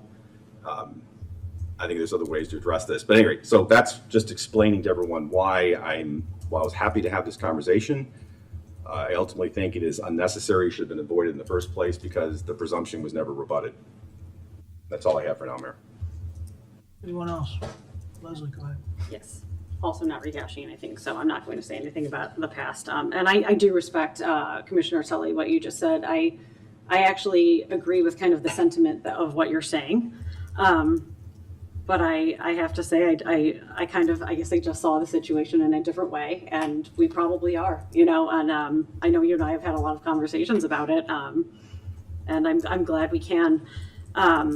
I guess my goal by changing it is to hope that there will be a lot more conversation and camaraderie on the front end. This will have an expectation that will happen on the front end before the pick is made, so that doesn't happen in the future. My hope is that the cleanup will lead to that. If you kind of set an expectation and you know that there's kind of a fundamental path and a process that will go down, the hope is that you don't get to that final end, right? That would be my hope, is that we would never get to that final end. So my hope would be that by setting a process and an expectation that there will be good quality conversation in the front end, and that's kind of what I'm hoping that this will lead to for our councils. So that was my point. I appreciate you sharing that. Yeah, but I agree with your sentiment. Anyone else? All right, I'll weigh in a little bit. We're doing a nice job of talking nicely to each other. That's a little bit nonsense in this instance. We are here not because there's some dereliction of duty by the mayor or because there is some cleanup needed in our code. We are here because some people have decided that they would prefer to have someone else in a position that's been appointed by the mayor. That's it. It's not because there's a code problem. That's bullshit. That's just not the case. There is no code problem. Advice and consent is not a shared power, is a shared power. It's an attempt to control power. It is not a directive. This is now a directive. If this goes forward like this, it is not an advice consent. It makes it probably more palatable to speak that way, like we're coming to some compromise. But as Martin alluded to earlier, we have 178 such appointments over the last several years that are of the same wording. And there is no place, the U.S. Constitution, the state constitution, or anywhere else, where advice and consent is structured as, if we don't consent, then we get to direct. It's not. It's just not. It's made up right here. Maybe that's innovation. It's made up to make us all feel better about trying to find some compromise as opposed to just bullying a group. That's what's going on. This is being used as a partisan tool, just like what's going on elsewhere in the country. Leslie, you're right. You alluded to it. There is a lot of really bad politics and a lot of really bad governance going on. And this is a double down. This is, I don't like what's going on, so I'm going to change the rules. That's all this is. There is nobody who has made, Martin talked about rebuttable presumption. It's a rebuttable presumption. It's also a qualification check. It provides the opportunity to check qualifications. And qualifications can be anything. As we've seen across the country and within this room, they can be a variety of things that are discussed. But it is not a mandate. It is not a directive. It is not an authority. It is an ability to not consent. It is not an ability to then force a person. So we're changing the rules. This is not a cleanup. This is a change. And maybe that's the change that the four people here would like to make. But call it what it is. This isn't a 20-plus year oversight that has somehow led to bad governance. This is a 3-month issue where there are some personal problems here on the dais, some petty problems on the dais, because I didn't properly respect somebody in their mind, or because someone else has taken issue with attendance policies. Those are the issues that have been put out there. There has not been one person, the silent members of this council, or the vocal members of this council, who have demonstrated in any way or shape or form why the previous choice is somehow not acceptable. And we talk about things like longest serving because we want to have some continuity. Well, we have term limits, right? So that's kind of nonsense too. If we're really looking for longest serving because we think there's some value to the voters in experience, then let's do that. But we rejected that one already. We decided we didn't like that one. There has been no valid reason given for the lack of approving the previous one. And instead, what we said was, let's change the rules so we don't have to do that again. That is wrong. When I've selected the person I selected that person because I thought the village of Downers Grove deserved a person in that role who was the most qualified, the most experienced person. That's it. Now, if everyone thinks that we should have something other than that, then that's what should be said. Not, I want to clean up the rules and try and find a compromise. What should be said is, I would like to select someone who is not the most qualified and not the most experienced for the position, because that's what's being said. That's it. You could have selected the person before if you wanted to, but we didn't want to. And that's certainly, I can count to 4. I get it, 4 out of 7. I understand the math. But that's what's going on here. This is not, there's not some accidental oversight and rule, guys. You saw the data. Chris, you like to try and suggest it's innovative, but you all saw the data. This is not how the village operates. This is not how the county operates. There are 80% of the population out there is served by an environment that is not this. That is either just like the one that we're trying to throw behind, or that simply reverts to state law. And why do they do that? Because this idea that there is somehow a risk to the village, an unnecessary risk to the village because lacking a clear line of continuity, 923 provides exactly a clear line of opportunity. Every single member up here has read that, has it in their packet, and knows it. There is no question. If I get hit by a bus in the morning, there is no question. If I just don't show up, there is no question. The village is not at risk from a leadership standpoint because we're not mandating that the mayor pick somebody. It's nonsense, guys. The law is already there. Our ordinances are already there. When we had the conversation, we did not, as Martin said, there was no rebuttal made. What was made was not a rebuttal to qualifications. There were a variety of reasons given that somebody didn't like somebody or like me, which is fair. I get it. That's one of the prerogatives we all have when we sit up here. We get elected, we get to cast those kinds of votes. But I think it's pretty important that we really call them that. There is no, other than the kind of government we moved away from, which I'm not sure how Mayor Pro Tem fixes the kind of government we moved away from. That was one of the things that was made. Discussions flow, tone and balance, inclusiveness, the way meetings are managed, someone who reflects fairness and transparency. These were all the reasons given.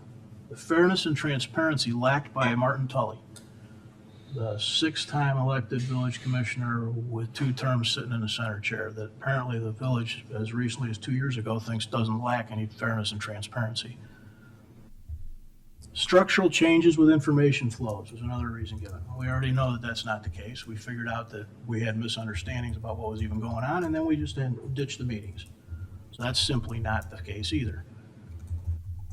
And then somebody said they had tenure, dedication, and work ethic, but were guaranteed not to be a new council member or them, as though, for some reason, that's the only person with tenure, dedication, and work ethic.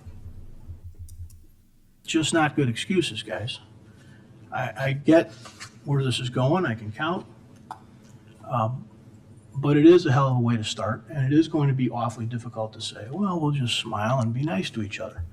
We're going to have to sit in about 10 minutes and start talking about 100 other nominations.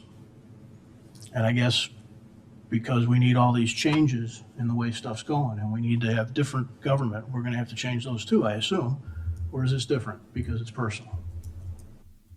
Pretty hard to suggest why it's not the same. Those processes are exactly the same. And if we change this one, we should change those too. You guys know what that looks, some of you know what that looks like when we do a library board trustee. It is not easy. I'm not saying it has to be easy, but if you're going to do it for every board and commission, think that through a minute.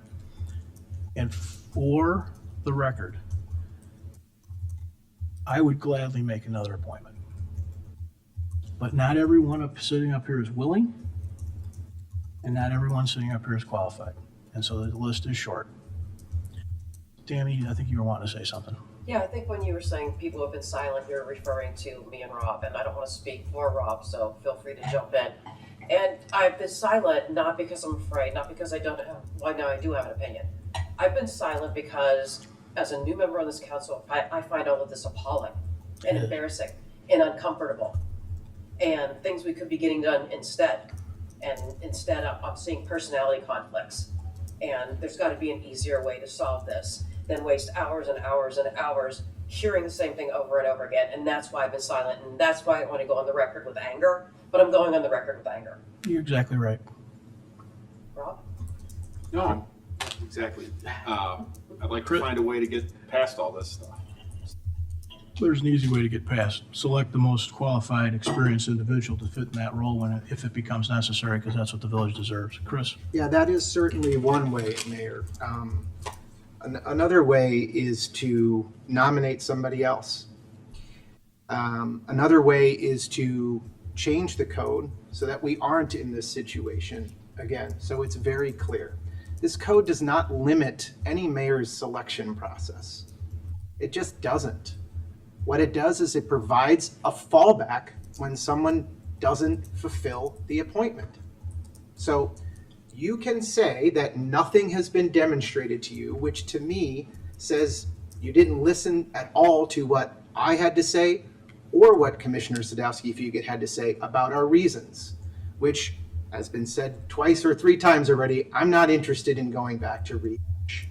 They're But important. because They're important, Chris. Go they've ahead and already been rehash heard. them. I'm already on the record giving my reasons. So while a demonstration to you, or may not feel like a demonstration to you, I think we were very clear in our reasoning. So it's the same thing. If you don't like it, there's nothing I can do about that. Tammy, I agree with you as well. I'm sort of done with this stuff as it is. My interest in moving this forward was to move on. I was hoping that the mayor would make another appointment so that we can move on. He chose not to. That, in my view, is holding the process hostage, and we're all supposed to sit and watch this super important position that requires the most qualified person sit vacant. Because if I hadn't brought this ordinance forward, we would have no mayor pro tem. We would have no mayor pro tem. So the idea to suggest that we are somehow making this a political move is ridiculous. You had an opportunity, you let it pass. So now we're in a position where we have to fix it. And that's what we're trying to do. Martin and I have had conversations about my decision. We had an offline conversation. I'm going to keep that private. It's not worth it for tonight. But for you to suggest that somehow this is because we don't like you, it puts a lot of weight on something that just simply isn't true. We're just looking, be a professional. We're just looking for you to do what your responsibility is to do. And this idea about, I don't even know the phrase because I'm not a rebuttable presumption. Thank you, rebuttable presumption. I can appreciate that concept, but we are not in a court of law, but I appreciate the concept and understand it. What I don't, then if that's the case, as Commissioner Davenport said, why is the council even there to consent? And why is that the case with many of our boards and commissions? And it was brought up about the library board. Let us not forget that we had been under this presumption that that was a mayoral appointment for many, many years. So this idea that these things don't need fixing is just simply not true. It was only until we had issues with members of the library board, and the cases are well known, that it was uncovered or even discovered. And I would even argue that it wasn't because there was some documentation back in 21. But I'm not going to even rip that Band-Aid off, as you like to call it. But we have an opportunity now to fix it this time. And when we go back and talk boards and commissions, you're going to hear the same thing from me. Because I'm not interested in just letting these things that have just been happening time and time again over time. It's such an important position that it has to be the most qualified, yet you're not willing to put someone in it. I am willing to put someone in. You're not willing to prove it. That's true. Right. So Yeah. this is So not then you just a bad sit problem, and do is it? nothing. So this isn't a bad problem, is it? This is a Chris problem. No, it's not a Chris problem. Yeah. It's a process problem. You decide to do nothing. A duly elected member of this body with the most qualifications and the most experience has been offered up for this position. You Yes. and that duly elected chose not person to. also appointed someone to his mayor pro tem with 2 years of experience. So this is not about the most experience. Nowhere in the code does it say the most experienced commissioner should be mayor pro tem. That's what you think. So I nominate Rob. Fine. Rob doesn't want to do it. Why?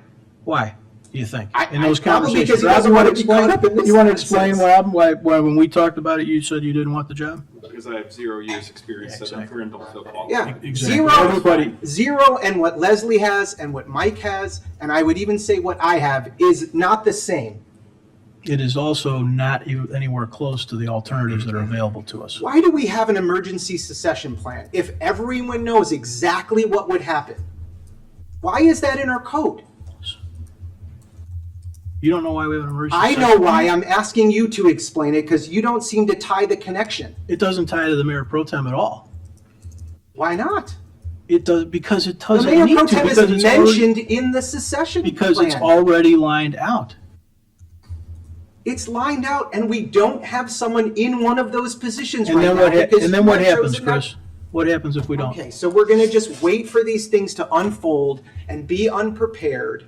I mean, We're not unprepared. We have exact No. direction. Should we have a succession issue, we have exact direction. okay, that, Yes without or a, no? I do not believe we have a clear You don't believe path. that? So you don't I read see this, in huh? the secession plan, you, then Mayor Pro Tem. What I don't see is someone in the Mayor Pro Tem seat. And then what? It goes to the longest standing commissioner. Okay, so what's Yeah. the problem?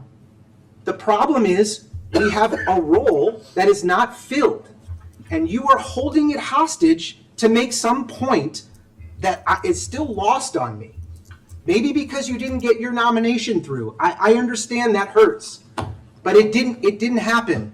So let's nominate someone else and move on, and make sure that this isn't an opportunity for another mayor.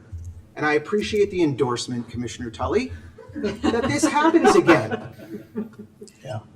It's, the issue that is sitting here, guys, is that I feel compelled.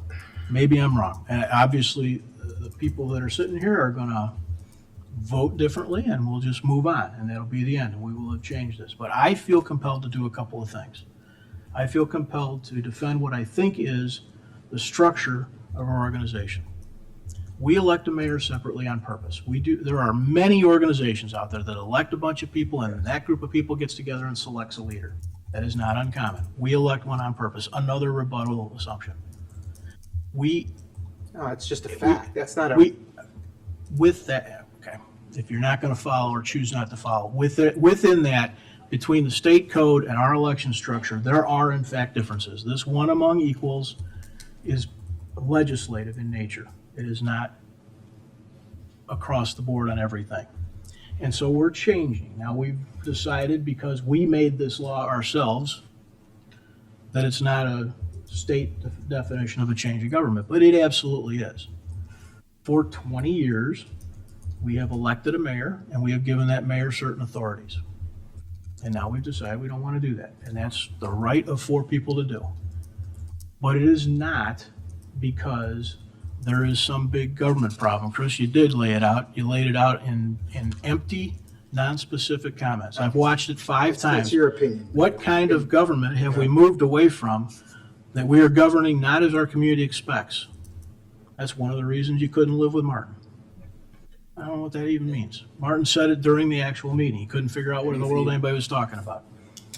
Looking to change the structural issues with how information flows because pre-agenda briefings are no more, and no more access is ahead. I'm reading the things. I've watched that 4 or 5 times. It's the opposite of fun. But what was said was, I don't really appreciate the people that are making the appointment or the person who's appointed. Leslie said the biggest issue, that she kept saying, was there was some sort of a thing going on for the last 6 years without any specificity, which I'd love to hear about, and that she was feeling like I didn't properly give her the deference and the respect necessary because she found out about it the night before. That, of course, is nonsense. The 7 of us are not talking to each other. Yes, it's true. It didn't get published until the night before. The Friday before there was an appointment put on a thing. You're going to tell me that nobody up here talked to each other? You're the mayor making the appointment and didn't call 2 people sitting up here. You think it has to be the game of telephone that lets them know? No, I don't. But that's Chris. exactly I how don't, you Chris. played it. The That's pro- exactly the how pro- you played it. The And then you came process up here started and lied. because you decided And to you take control lied at the about beginning. what I said on a That phone is not true. conversation. That is exactly what you It is said. absolutely a lie. That is And 100% you the won't truth. own it, and I can prove it. It's the truth. Well, then prove it. I can prove that there are plenty of times when you have. Go ahead and prove it. Okay, I will. Because when you start this process started with, would somebody be willing? And that person said yes. And then it started with 1 phone call. And it broke down. Yes, it broke down. It absolutely broke down. I think at our last meeting, Leslie, I told you that was wrong. I admit that was wrong. There's no question about it. But where Now you're admitting it. You But literally just said.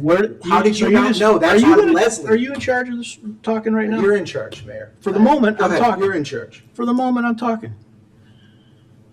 And then it broke down. And the reason it broke down is because Commissioner Gilmartin told me that he assured me without me having talked to anybody yet, that there were 4 votes to prevent Martin from being mayor pro tem. Just not true. That's exactly the way the conversation went. And there was a follow-up conversation to that, and there was all the stuff I talked about at the last meeting, which is really bad government and really bad governance. But the opposite of stability is when we don't like the rules or we don't like the outcomes, we change the rules. That's the opposite of stability. That's what's going on nationally right now. When we look to the past and we say, we can't change, we have to change stuff because we don't like the way it's going for me in this moment, and we change the rules, that's really bad government. We can do it, and we're going to apparently. But man, it is so disappointing to see that kind of a process in an environment where we have literally for, I'm sorry to be the historian, but we have for 20 years now, 24 years now, tried very hard to remove this very kind of a thing from the way this body deliberated. We worked pretty hard at that. Now, apparently, there were things that have been going on unknown to our colleagues for the last several years that make it such that we can't trust these kinds of appointments. No idea what those things are. But we did learn that some of the assumptions made by others about the information flow were simply wrong. We learned one thing, So, and it was the question. again, I guess, okay. All right, Chris, go ahead. Mayor, thank you, Mayor. What we learned was one thing about the agenda. That's what we learned last week. And the difference was what was written in the description of how the agendas were made referred to you as giving advice on that. It was then, so that's the information we all had that I understood to say, oh, so the mayor does have input into what ends up on the agenda. Then it was clarified by the village manager that that was not what he intended. That's a clarification based on information that was provided to us.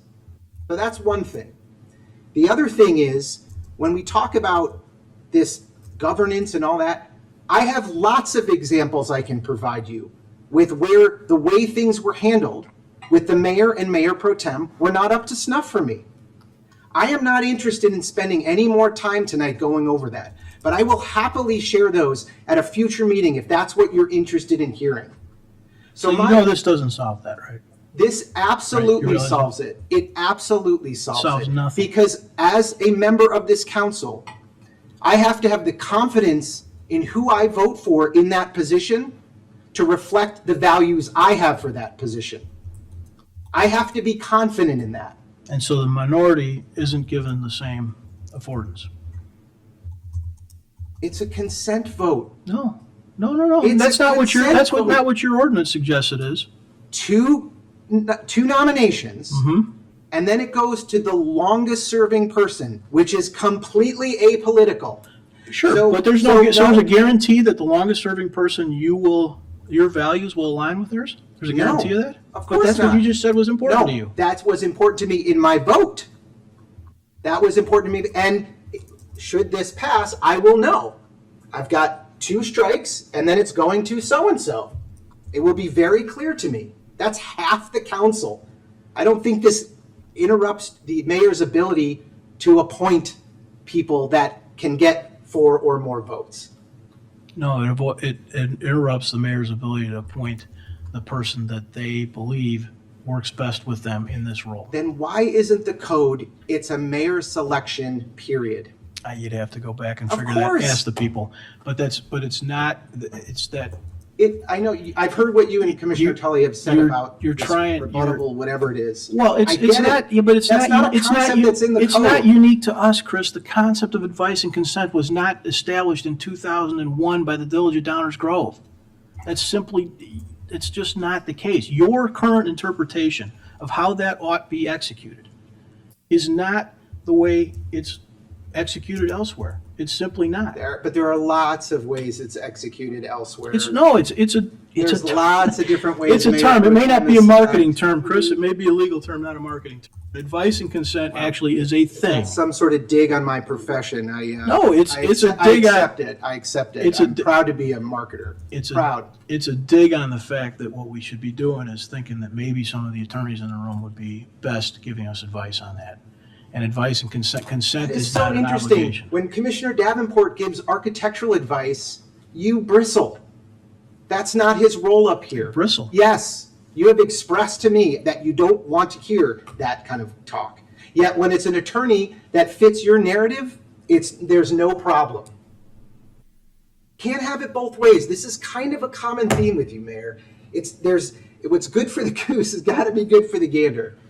I've said my Point of order. You're going to pull us back to the ordinance, Mayor? Martin? Can I make a Please, statement? absolutely. Okay. Yeah, All go right. ahead. So I do want to point out that in our materials, there are a whole variety, and there actually are some that operate similar to what is in this ordinance.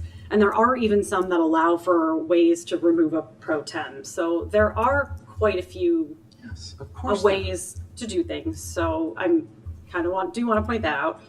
I'm not interested in going back and forth. There's been some cherry picking and some mischaracterization of my statements. I'm not going to go on a back and forth because that isn't honestly going to get us anywhere. But I do just want to say that on record. You're welcome to your opinion of the statements that I made, and if you think that they are valid or not, I'm probably not going to change your mind, and I understand that. And I did, there are a lot of things that I wanted to change from the village standpoint, the status quo on, and there are some things here that was one of them, and so you and I don't see eye to eye on that, and again, that's fine. One thing that I do want to point out, though, is I can't sit up here and speak professionally to people because we have to. We may not want to go out for drinks afterwards and be best friends, and that may not be the case with anyone. But there is no vote, no conversation, and no thing up here that I am going to do that is going to put the village in a bad position. And so going back and forth with you and being inappropriate, or going back and forth with Commissioner Tully and being inappropriate, is not helping the village. So I spoke with Commissioner Tully after the last couple of meetings because I think it's really important that he understood where I was, and he may not agree with why I went where the vote that I did, but I thought it was important that I told him face to face where I was because I owed him that. I owe people that at least professional respect. Because if I'm going to do my job for this village, I owe people that. I owe people that conversation. And I am going to speak at least decently and professionally to them up here. And it's not a farce. It's not an act. It's because I owe our residents that. So to suggest anything else as to why I am speaking that way up here, I ask that you please don't do that. You may not think that my intentions are good, and again, you are welcome to your opinion. But nothing, no vote, no decisions that I am making are ever going to be to spite someone or to be political. It is because I think that they are the best thing for the village, and we are going to disagree on those things. Again, you don't understand some of the things that I was saying, and we may not agree on that, but much like when you are a CEO of a company and you're hiring someone and you say, I think this person is qualified, and the CFO may say, I think this person is the most qualified, qualifications may mean something really different to the two of us. And that is where I think you and I got caught up. That's all I wanted to say about those parts. Whether or not, you think that this is, some political thing, again, we're probably not going to agree on that. I don't think it is because, quite frankly, I only have one more term left after this. And so I don't have a lot of time left. And I don't want to put something in our village code that I don't truly believe is something that I want to be there in 20 years when my daughter is an adult and potentially living here. And I do want this to be something that I think people will again look at and say, I want to have those conversations early. I want to have this mutual respect early so that we never have to be here again. And that is where I think we are with this. That's all I wanted to say based on some of the conversation that has gone back and forth now. And beyond that, again, I am not interested in the personality back and forth. And that was all. Leslie, I think you're right. Nobody wants to be here in this conversation. The challenge is I have to have served in this role, had some help in this role, and sat up here and watched the role be executed by others. And so the position that I'm being put into now is, Bob, please do something that you think is not right and you think is not best for largely, maybe Chris, and maybe I'm missing everything you're saying. I'll watch it a fifth time or sixth time tonight. But for largely unspecific anecdotal comments about change. And that's, as I would hope people can understand, that's very hard to accept. It is not true that the job is the same across this dais. And so when the assumption is that somehow we know better, I know it bothers folks to use Martin's legal term, but it's there for a reason, because it is a different thing. And so that's what's being asked me. Let's just, maybe people are saying, Bob, why are you reacting this way? Just pick somebody that can get all the votes they need. Because I take this job really, really seriously. Not that anybody up here doesn't. I'm not suggesting that. But I would suggest that it's not the same vantage point. And so when you're sitting up here as a council member, you're just not looking through the same lens on this subject. And it's different. And if that is not something that can be appreciated, I'll have to live with the outcome of that. Just appoint somebody else, I'd gladly appoint somebody. I'd love to have somebody in this role. But the somebody in the role is not because I'm worried about getting hit by a bus. Somebody in this role is because the way it's most often been used historically is because this person that's sitting in this chair needs some help. And they need help that's an ear, they need help that's a conversation, they need a variety of things. And frankly, some alignment and some experience are pretty doggone important in that. And so that's where we are. I think the village is best served with that, Leslie. I agree with you. I know that people are trying to do what they think is going to put the village in the best spot, and that's the position that I'm coming from as well.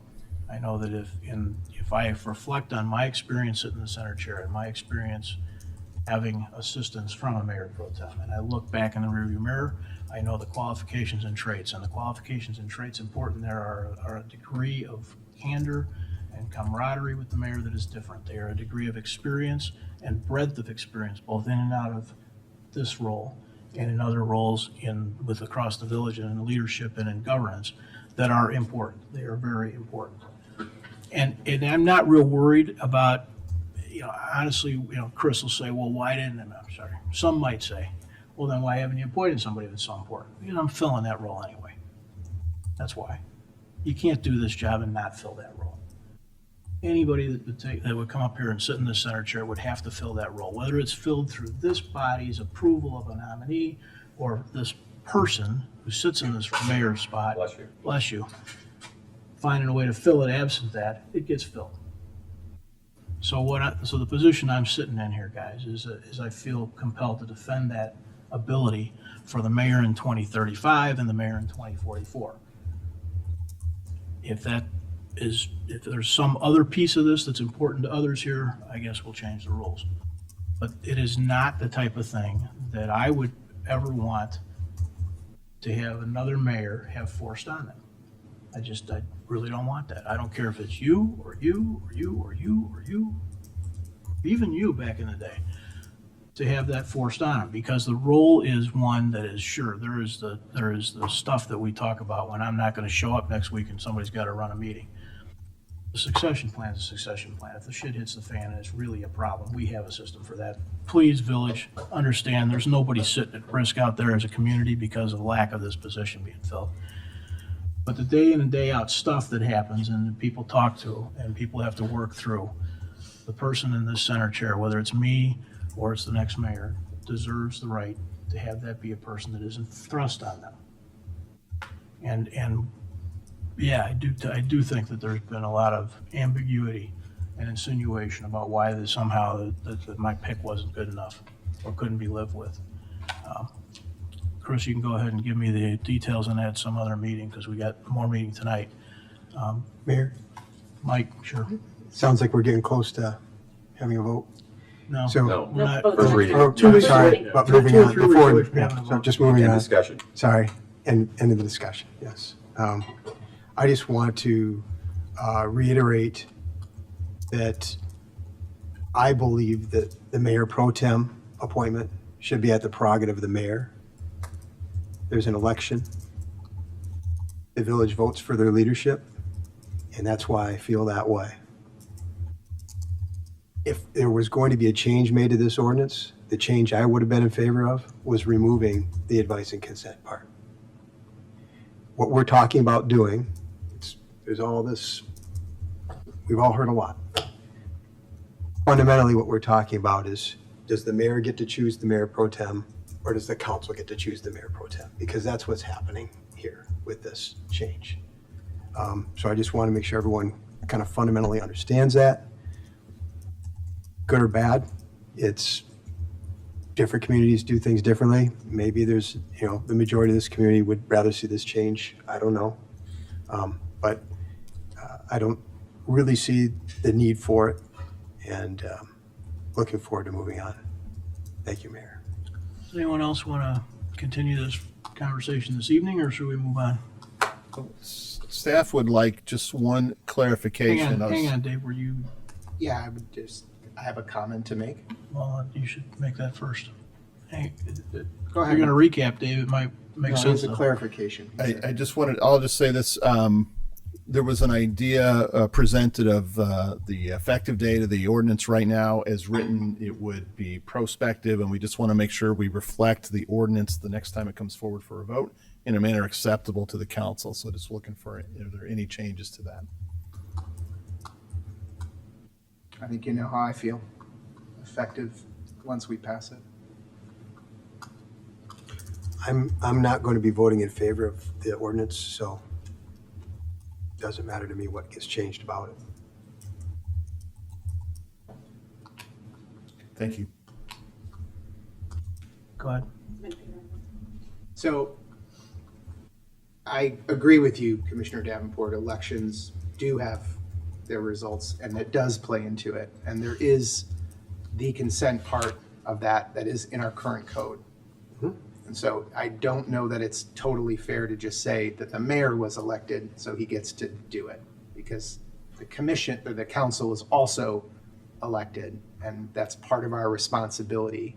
And we're going to talk a bit at boards and commissions, but I mentioned to you my concern about having a vote and yet not having any power in terms of what I voted for, and then the result of that, which I think you can appreciate.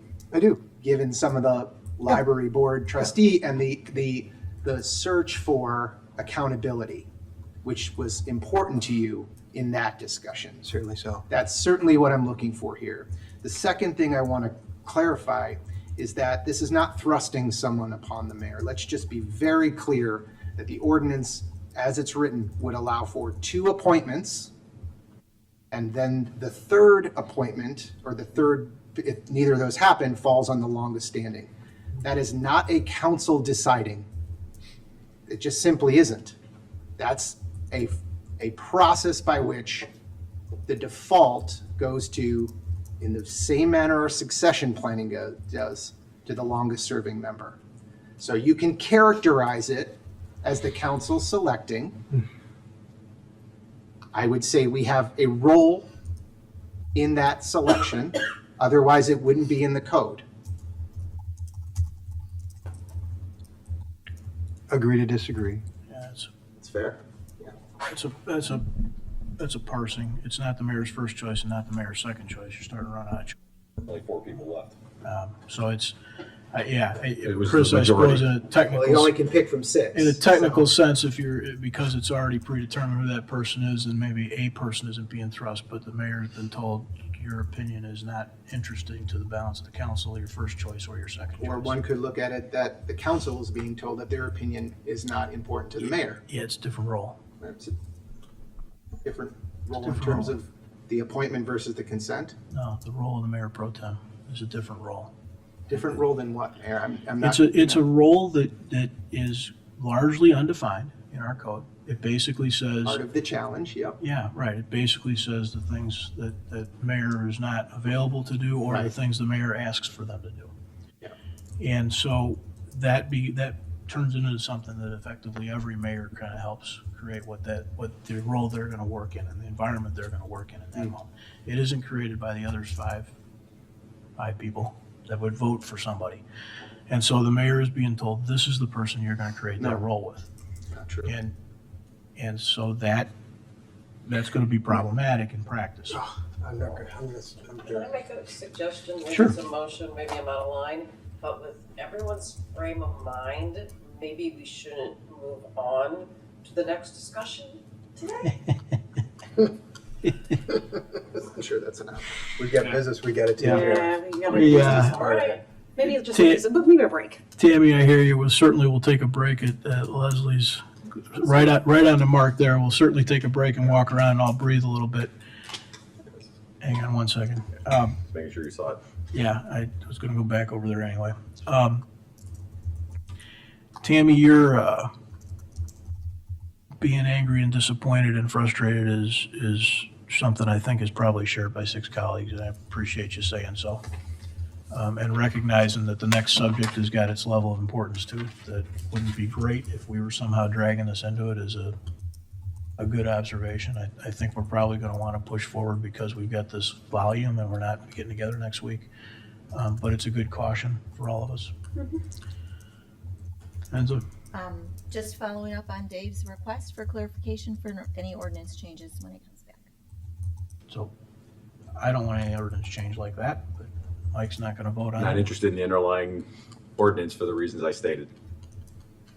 I agree with Commissioner Gilmartin. On the effective date. So we need some additional input, guys. I mean, I'm undecided. I'm undecided on how I'm going to vote, but if we're going to do it, we might as well do it now. But So you do want it to be effective? if we pass it, yeah, I don't know how I'm going to vote. Okay, well, I think based on that, we won't make any changes and we can make changes as we go forward next time. So, thank you. That ends tonight's first reading. Thank you. We are going to take a little bit of a break. I just want to say one thing. Can we do the attorney's report real quick, Mayor? Friendly suggestion? Yeah, but I want to say something before we wrap up the first reading. Yes, sir. Everybody that's watching tonight is sitting there saying, this is terrible government. I hate this. And I can assure you, there's 7 people up here saying the same thing. It's not hard to figure out who's mad at who up here right now. We've made that painfully obvious to everyone. But please focus a little bit beyond the mayor pro tem subject. Your government does really good work as a group and has for as long as most of the people sitting in this room have been here. There will be some other subject. Maybe it won't be this council. Maybe it will.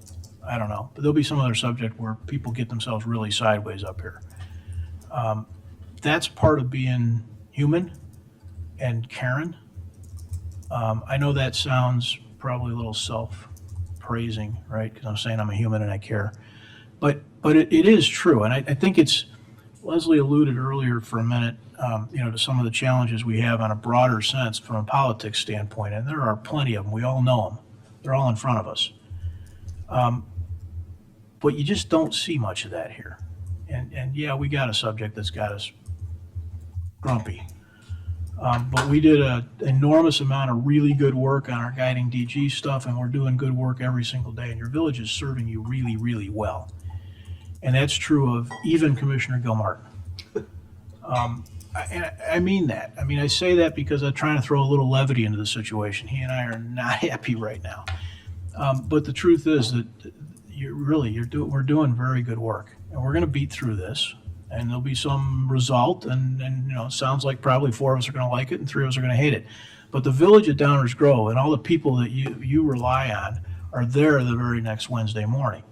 And this council's there the very next week on the next list of subjects that's on our agenda, and what you'll probably see, I'll bet, looking in the rearview mirror, and knowing these people is really good, honest debate on whatever the next subject is. So I feel like I got to say that because I think if I was tuning in for the first time and watching this meeting, I'd be really disappointed in my local government. Or if some guy said, "Hey, you should see these knuckleheads. Go watch this YouTube thing. Tune in at minute 8:54 or whatever." Don't take it quite so far to heart. All right. So now Enza, attorney's report. Yes, there are two items to present. One is an ordinance establishing regulations for micromobility device, and the second is an ordinance amending the provisions for Mayor Pro Tem. They'll both be on the September 2nd active agenda. Thank you for that. Item 10 is our manager's report. As alluded to, we do have quite a bit of work we're still going to do tonight. I think Leslie's right. We should take a break, and that's actually written in my notes. So let's all take a break. The council is going to reconvene. For those in the audience, if you want to stick around, the council is going to reconvene at that table in the back. So if you're going to stay, flip your chair or pick a different seat if you want to watch, and we'll be reconvening back there in 5 or 10 minutes. When they tend to be subjects that are a little bit more set up for conversations back and forth, looser. A couple of things. First of all, we have two in front of us. One is the subject of governance that we didn't finish last time. The other is a governance related. It's adjacent thing on boards and commissions. I think Tammy brought up a good point, and I think probably everybody's a little bit frazzled. And so I'm thinking we should shoot for getting going, get some work done, but maybe call a 10 o'clock sort of stop to things. I think we probably can arrange that in terms of managing what we do and what we don't get to tonight. Let's make a little progress. Maybe we can get one thing behind us and one thing partially done. Just have some progress still. So as it relates to the subject of governance, one of the things I think I wanted to just start with was, did everybody get a chance to take a look at and digest the red lines that were made? Yes. And does everybody feel like those accurately reflect kind of where we landed last time? Chris? Yeah, I think so. I think the only thing that I wasn't totally clear on was just the, which was a non-red line of the council report rules. So I feel like we discussed that, the idea of sort of removing B, but I don't, to me, I didn't get a sense that we had a decision either way. So I would just, again, go on record, I think it should be completely removed. I agree. Anyone else got thoughts on that? I'd remove it as well. I think everybody's behaving themselves, so we can do without it. Yeah, like many things, it's probably a reaction to a moment. I'm pretty sure it was. I'm lost. Toward the bottom. Page 4. This right Okay. here. 36, Part B. councilmember reports. All right, so unless anybody objects, we'll ask to have part B struck. Is that good with that? That's one of the things that happens to any such document. It's reflects the 7 people that are there at the moment, but it also reflects the experiences they've had, so it's not necessarily applicable to any piece of this. Anybody have any other elements in this that they want to bring up or get into?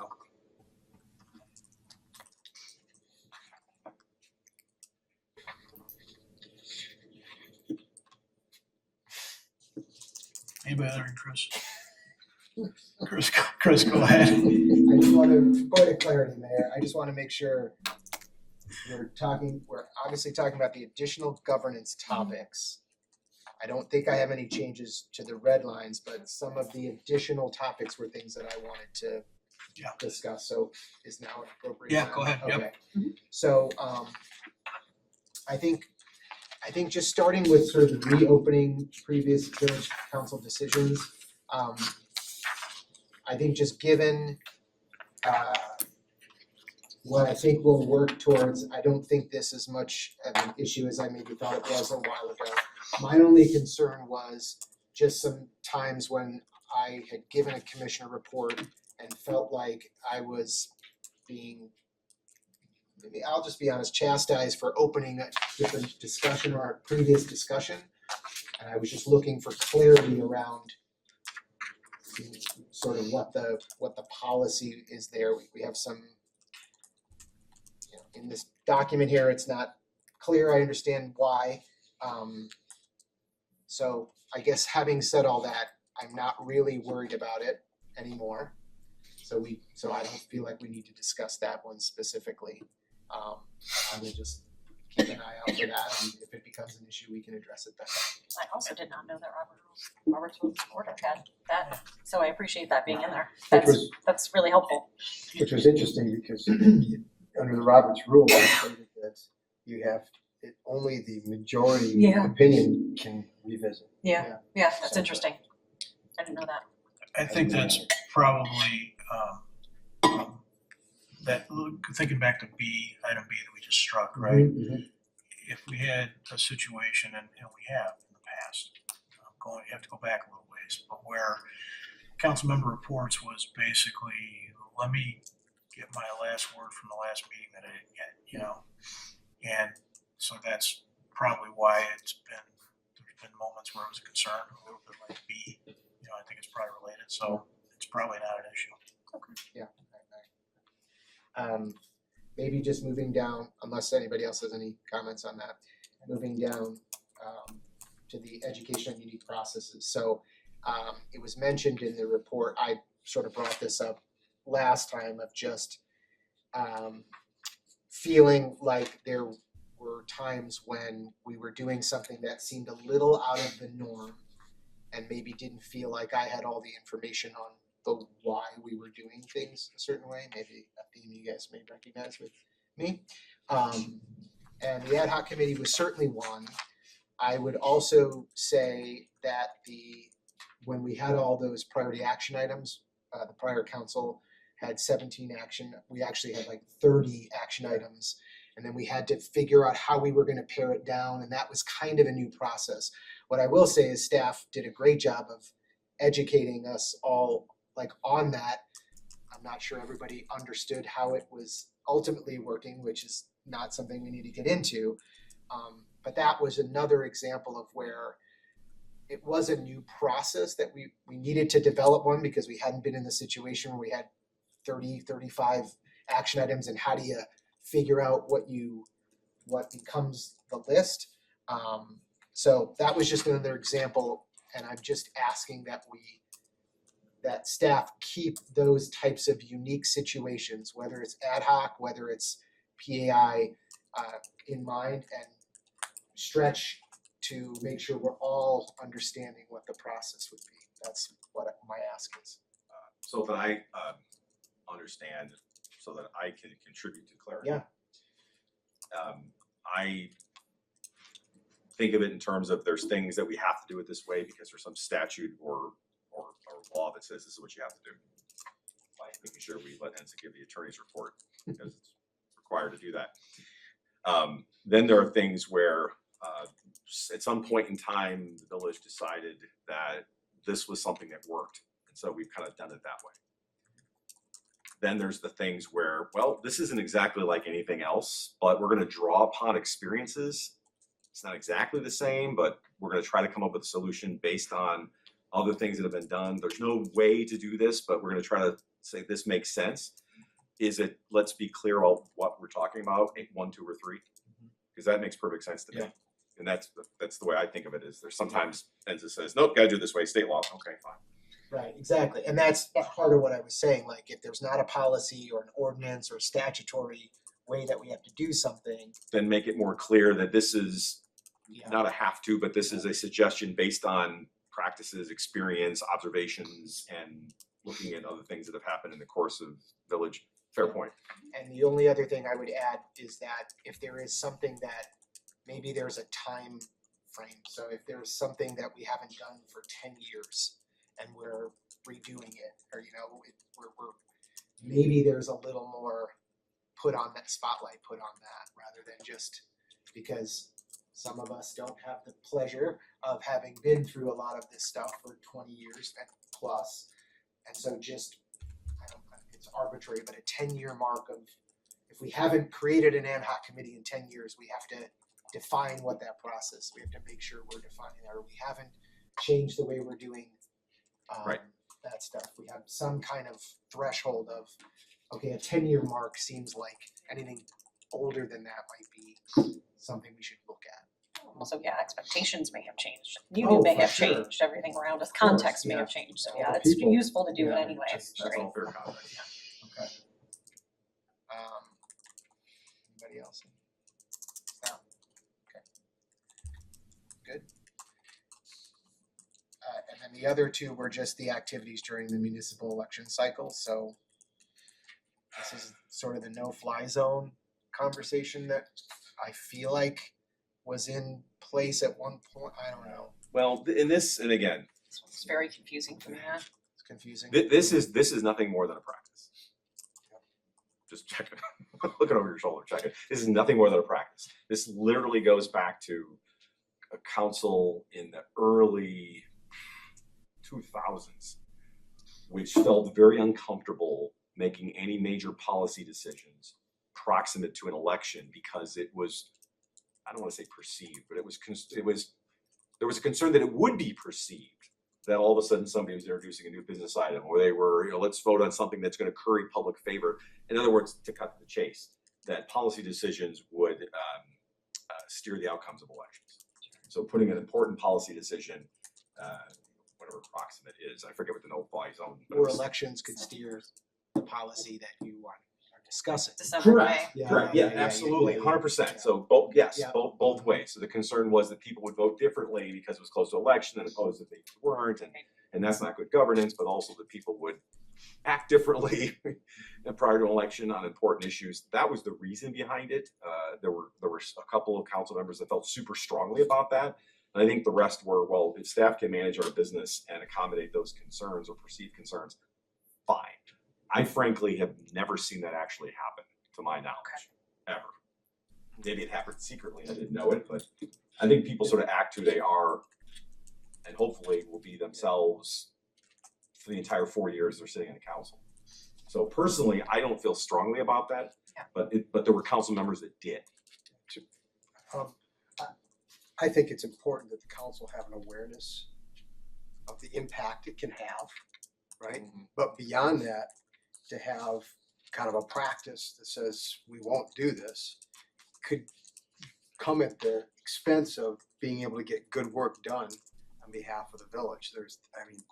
Sometimes there are difficult issues that need to be tackled, and they need to be tackled in the here and now. And Yeah, and that's my concern because you figure there are elections every 2 years, and if you're talking December through May every 2 years, that's a 1 year. huge, right? Yeah. That's a huge chunk of time. That's a lot of work that can't get done. Like I did feel at times on my tenure that kind of I was nudged a little bit that way at times where maybe we shouldn't do some things, and then there were other times, perhaps in the last year, where it was. All right, we're just, we're going to move things forward. But I am more of the feeling that if we're going to do the work, we're going to do the work. And I don't think that we should feel like an election should be changing the way that we do business, because we should be doing business based on what we think is best for the village, not based on however something's going to affect an election. Well, I agree with you. I agree with you, but it was one of those So- things where some people felt very strongly about it, and we can still get stuff done. Yeah. Fine. Yeah. But I think staff is perfectly capable of figuring out what needs to get done. Right. And there shouldn't be it's sort of the Ross Geller rule, right, from Friends. Yeah. It's not forbidden, it's just frowned upon. I think controversial is a bad word choice. Yeah. That makes it sound sinister. Yes. Right, I Something know. something can be controversial but still in need of immediate resolution. So that takes off the table a lot of things. Dumb word. Yeah. I just crossed it out. So I just want to make sure for lack of clarity, for clarity, what it sounded like you just said was that to leave it to staff to manage that and keep those things off if they feel. No. What I was saying is I think staff should be trusted, and I do trust them to decide if we need to do something that we're going to there shouldn't be a presumption, I don't want to get back to that word, there shouldn't be a presumption that we can't do something within a certain period. I would presume that we can, Right. but do we need to do, if we don't have to? Okay, so that's different. That's different. And I'm not arguing. No, I'm glad you asked for clarification. That's different. I would say if you're saying. Frankly, I'm gonna interrupt you because what I really want to say is, I don't think we gotta have the rule at all. Okay. Yeah, I agree with you. Back in the day, I was deferential to people who felt strongly about it because as long as we could manage the village's business, fine. But I just think we ought to operate. Okay. Period. Business as usual. Do the work that needs to be done. Yeah. There is no fly zone. Other than, Not aren't there even like, Ross Dillon. but there are like certain Other than what's statutory things, statutory. right? Yeah. So much fun. Right, I'll just jump in and say the priority action item list and the aggressive and assertive nature that we've tackled it, really, we didn't even have room for this. It was Exactly. clear We council couldn't, direction to right. keep going, and we certainly have, and certainly will. Right. We dispense with it altogether. Yeah. And my question of it was not that whether we were doing it or not per se. It's that it's sort of this Weird lingering thing, little right? policy, not even policy, what you call Practice. it, sort of practice The that practice. that wasn't really being applied, but we had some inklings of it. I know I did when I first started. So as long as we're all clear that this is not something that we want, then that's good. And the council members that felt strongly about it have been off the council for quite some time. Right. Okay. Sounds good.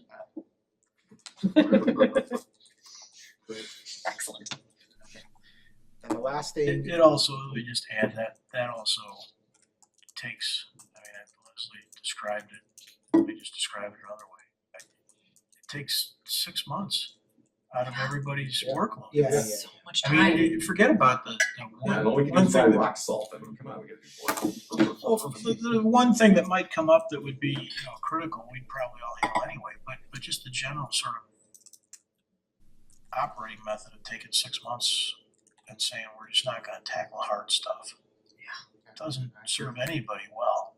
And I've never seen it be an actual issue that I've ever perceived. No, it hasn't been an issue, I don't think. I mean, over multiple councils, I've never seen it really be an issue. It was more of a, well, people might perceive it this way. Yeah. We've managed, I would say that, Mark, your recollection is probably a little bit like mine. I don't know that I've ever seen it be a big issue. What I have seen is us continue this deference to it as a concept. And so organizationally, we would try and manage around it, without saying we know this item is going to be a problem. We just sort of manage around it. And that, it's just in a way, it's annoying to everybody, I think. Yeah. Well, I'll just say, I certainly didn't abide by this a while back. No kidding. I will admit that I was aware of, what was, but I couldn't, I wasn't gonna stop. Right. Moving forward, what I thought was right. and a time constraint with the way. Yeah. Right, Yeah. exactly. So, I mean, the no-fly zone should have been applied there specifically. interesting. Okay, next, maybe? Yeah. So this, the last one I just had was just in terms of the village manager, village attorney performance review process. So for those who are new, just the process has basically been, we meet in executive session without staff. We typically discuss the performance of village manager, village attorney, review some information they share with us for the year. It's essentially a performance review. During that process,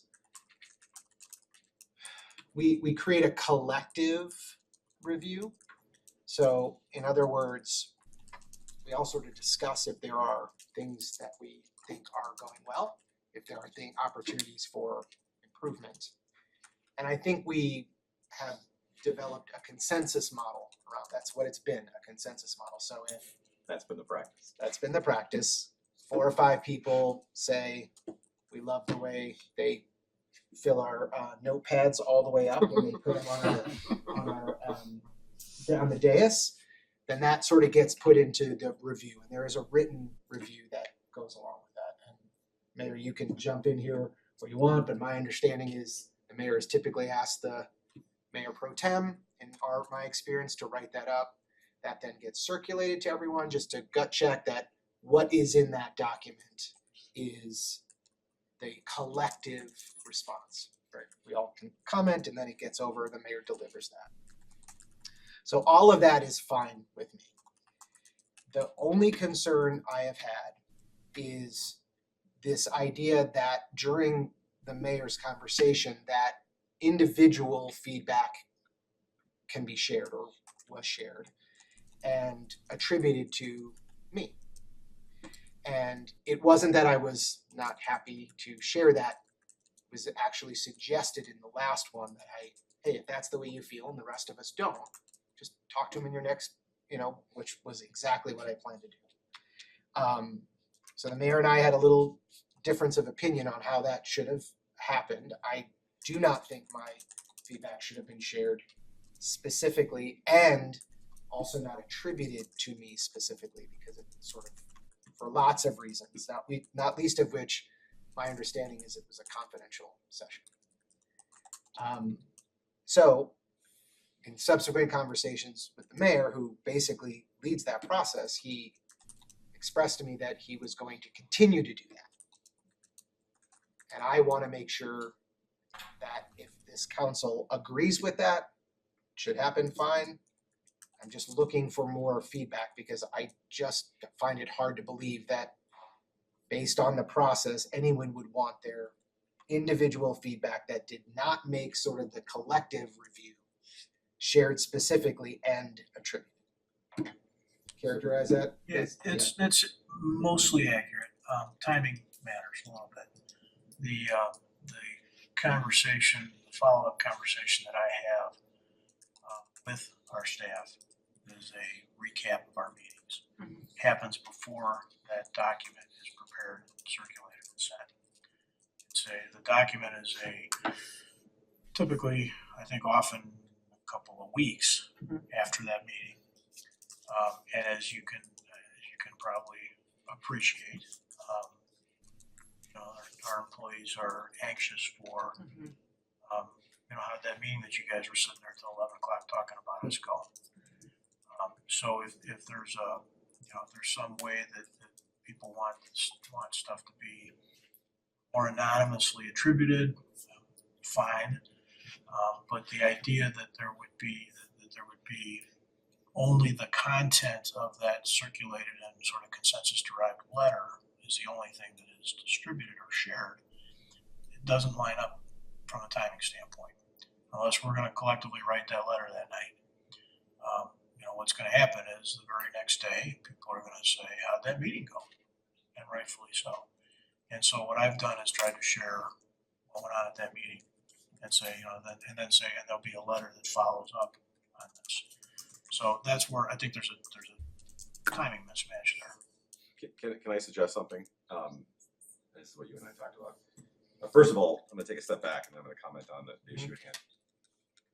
First of all, the actual way that the performance works has changed so much over time. I think it's been fairly consistent practice lately, but there were times when someone would join the council. This is how HR is handled at my company. We're going to do it this way. Well, hold on a minute. And so we've done everything you can imagine. And we'll have an executive session where we'll confirm that everyone's on board with how that process will work. So we're speaking very generically on purpose right now. But it has changed. It sounds to me like it's been working fine. No reason to fix or break. No, not broke, don't fix it. What I would suggest is, and this is based on experience, because sometimes we've had people who wanted comments to be attributed to themselves and were angry that it wasn't in the written paper. So this is where the consensus official review is communicated. But maybe what should happen is, here's the consensus review. There are one or two council members who may have some non-consensus things they want to share with you. That will be forthcoming without saying who it is or what it is. But a heads up that and this has happened. Someone says, oh, I really want to talk about X, Y, and Z. Well, that's not consensus because everybody else is, I don't really agree with that. Yeah. You know, your experience may differ. But maybe the suggestion is to say, let's report the consensus, but then point out, oh, by the way, there's one or two people who feel very strongly about some things that aren't in the consensus. They have been asked and they intend to speak to you about them directly, which candidly we all should do anytime. If you have some issue you have, Yes. we should be talking to. As it's coming along. Yep. Exactly. Or if something comes up with a question, you should be raising. This is sort of the official. Yeah. What goes in the file. Yeah, yeah. But if you have something you feel strongly about or some issue or you want to speak even more, these don't have to be negative. It could be whatever issue you feel strong about that isn't reflecting the consensus. I mean, it could be something that, well, I don't think people were complimentary enough, and I want to go tell you what I really think about you. But my suggestion is maybe convey the consensus with the heads up. There's going to be one or two people who are going to come talking to you. If they don't, then that's on you. You should do that. But not say who it is or when it is. Does that make sense? Yeah. There was somebody that I did that with, and you know what I'm talking about. I would agree with that because I also did a follow-up meeting after our last conversation. And, no reason why you can't. Exactly. Yeah. Can I just say though, the issue isn't that I felt I couldn't do a follow-up. No, I understand. Of course. Okay, no. The issue was not It's that just I wasn't setting prepared to be expectations there. It's actually in a matter of advance. confidentiality. It is a matter of It's a matter of what confidentiality. is said. You and expect it to be consensus. confidential. Also is a matter of if I'm going to approach the village manager and the village attorney with feedback, positive or constructive, I also want some time to make sure I am expressing it in a way that is constructive and positive. So it's just this idea that the message got out before I had a chance to give context. Yeah. And with all due respect to the mayor, he may not have the full context because once I said it and people said, I don't really see that, or that's not, I said, okay, that's fine. I'll express my, so the idea, and I appreciate the feedback on the timing because of course that makes perfect sense. We're anxious to give the review results, but I certainly think it can be done without mentioning my name and without specifically attributing my feedback. I just, to me, that just feels like it goes against the idea of us collectively providing feedback because you do, I believe, you do want the consensus feedback because otherwise it could be personality driven or it could exactly. be, Yes. you know, And that, by the way, is what I'm sorry. No, saying exactly. You don't want it to be personality driven. You don't want one person to kind of domineer. Yes, and from a practical standpoint, the consensus is what other decisions are based on. Exactly. Yes, great point. The side conversation is you can express yourself all you want, but the consensus is what other things are based on. Exactly. So that's why the consensus is super important to stand on its own. Yeah, absolutely. So are we agreed then that there's an We haven't expectation let of the mayor speak. confidentiality? Just be done with it? I can appreciate the desire to have anonymity in those conversations. I can fully appreciate that because if there is any sort of positive or negative that's different than the consensus, that a human direct conversation with context matters. Fully appreciate that. Where I think I'm still maybe not totally aligned, Martin, you suggested that just say that there's other feedback coming. I think the reality of a situation where an employee is being reviewed and you come and say, you've got a review coming, we'll get a letter into you, but you need to know there's gonna be some stuff that doesn't match, is probably, set your hair on fire. I guess I don't understand why you have to say that at all. Here's the review, the gist of, I assume we could come up with a bulleted list for you to, here's the general feedback, it's coming there, and make it an assumption that as it's been expressed that we're all gonna give feedback throughout. And to give that there's other points coming, this is where I challenge with that. Well then, I think your point is then they're sitting there waiting for then there's a that, panic. and I may not be able to meet with them for a week. Yeah. So I think rather than put anything out there, let that just be up to us as commissioners to address at the next point. Okay, That's and all. again, Yeah. I'm actually. Just Meeting. stick to the Stick consensus. to the consensus and. Yes, That- I would that's stay to fine. the The consensus. situation I'm thinking of is not the one you described. Okay. That's why I'm kind of going back, right? So we had somebody who wanted to go charging out. Oh, jeez. And yes. And they was like, well, what's this whole, it was the other way around. It was the side conversation was gonna precede the consensus. Talking about setting her on fire. That I wasn't. That I have That's no what we're interest trying in to manage. doing. Like, whoa, wait a minute. Yeah. But just to say, so maybe you don't give the heads up, but, and it's just incumbent upon the individual to go have a side conversation. Say, hey, I know we went through this, I know you got that, but I have a few things I wanna add. And that was what I Good, did. bad, or indifferent. You can't add that there's something coming. You can't, so don't. That's, Yeah, so we don't have to, right? Don't say it. I agree. Yeah. Because to me, it's incumbent upon that council person individually to go speak their mind. Correct. And frankly, they should be doing that on a regular basis anyway. Yes, It shouldn't that be is a correct. once a year, well, I got a list. Yeah, exactly. I've been waiting all year to tell you. you people. All right, what else? That's it. That was it on that list. Anybody else have anything? I got a couple I wanna get to. All right, let me start in, actually, I guess there's a couple of things interrelated here. Let me preface this by saying I have no issue whatsoever with trying to align the timing of distribution of information, this whole Friday meeting versus Monday phone call thing. No issues whatsoever with aligning that. But I want to tell you that in practice, there's an issue that is, maybe it's unique, but I want you to be aware of it. So there is a variety of planning that happens for a meeting. There is the obvious agenda and all the attenuating materials associated with the agenda, but there is also meeting management. We alluded to that a little bit last time, that when there's conversations that are unique to Dave and I in preparation, they usually have to do with trying to help me manage the meeting. And so there's prep for that. So you say to yourself, well, what am I anticipating and how might I try and manage that? And obviously sometimes I get it right, sometimes I get it wrong, but there's more work to that. And what I can tell you is right now, a Monday sometime distribution of information, prepping for a Tuesday night meeting management is tough. I'm not getting it done. And so what used to happen is there'd be this time that I had between Saturday and Sunday and Monday to do some of that prep. How might I structure my comments, my interactions with the public, anticipation of what we think is going to be there. And it doesn't go well right now with that little window. And so what am thinking that I wanted to ask everybody to consider is, what if we started our meetings at 6, but we met every other week? And that didn't mean like only twice a month, it just meant every other week. So, the net result is we'd have a few less meetings over the course of a year. But we could start them all earlier and it wouldn't be a total loss of 1 per month because we meet every other week. If we did that, what I'd want is to have that agenda information out the Tuesday prior to the Tuesday meeting, right? So everybody would have a full week with it.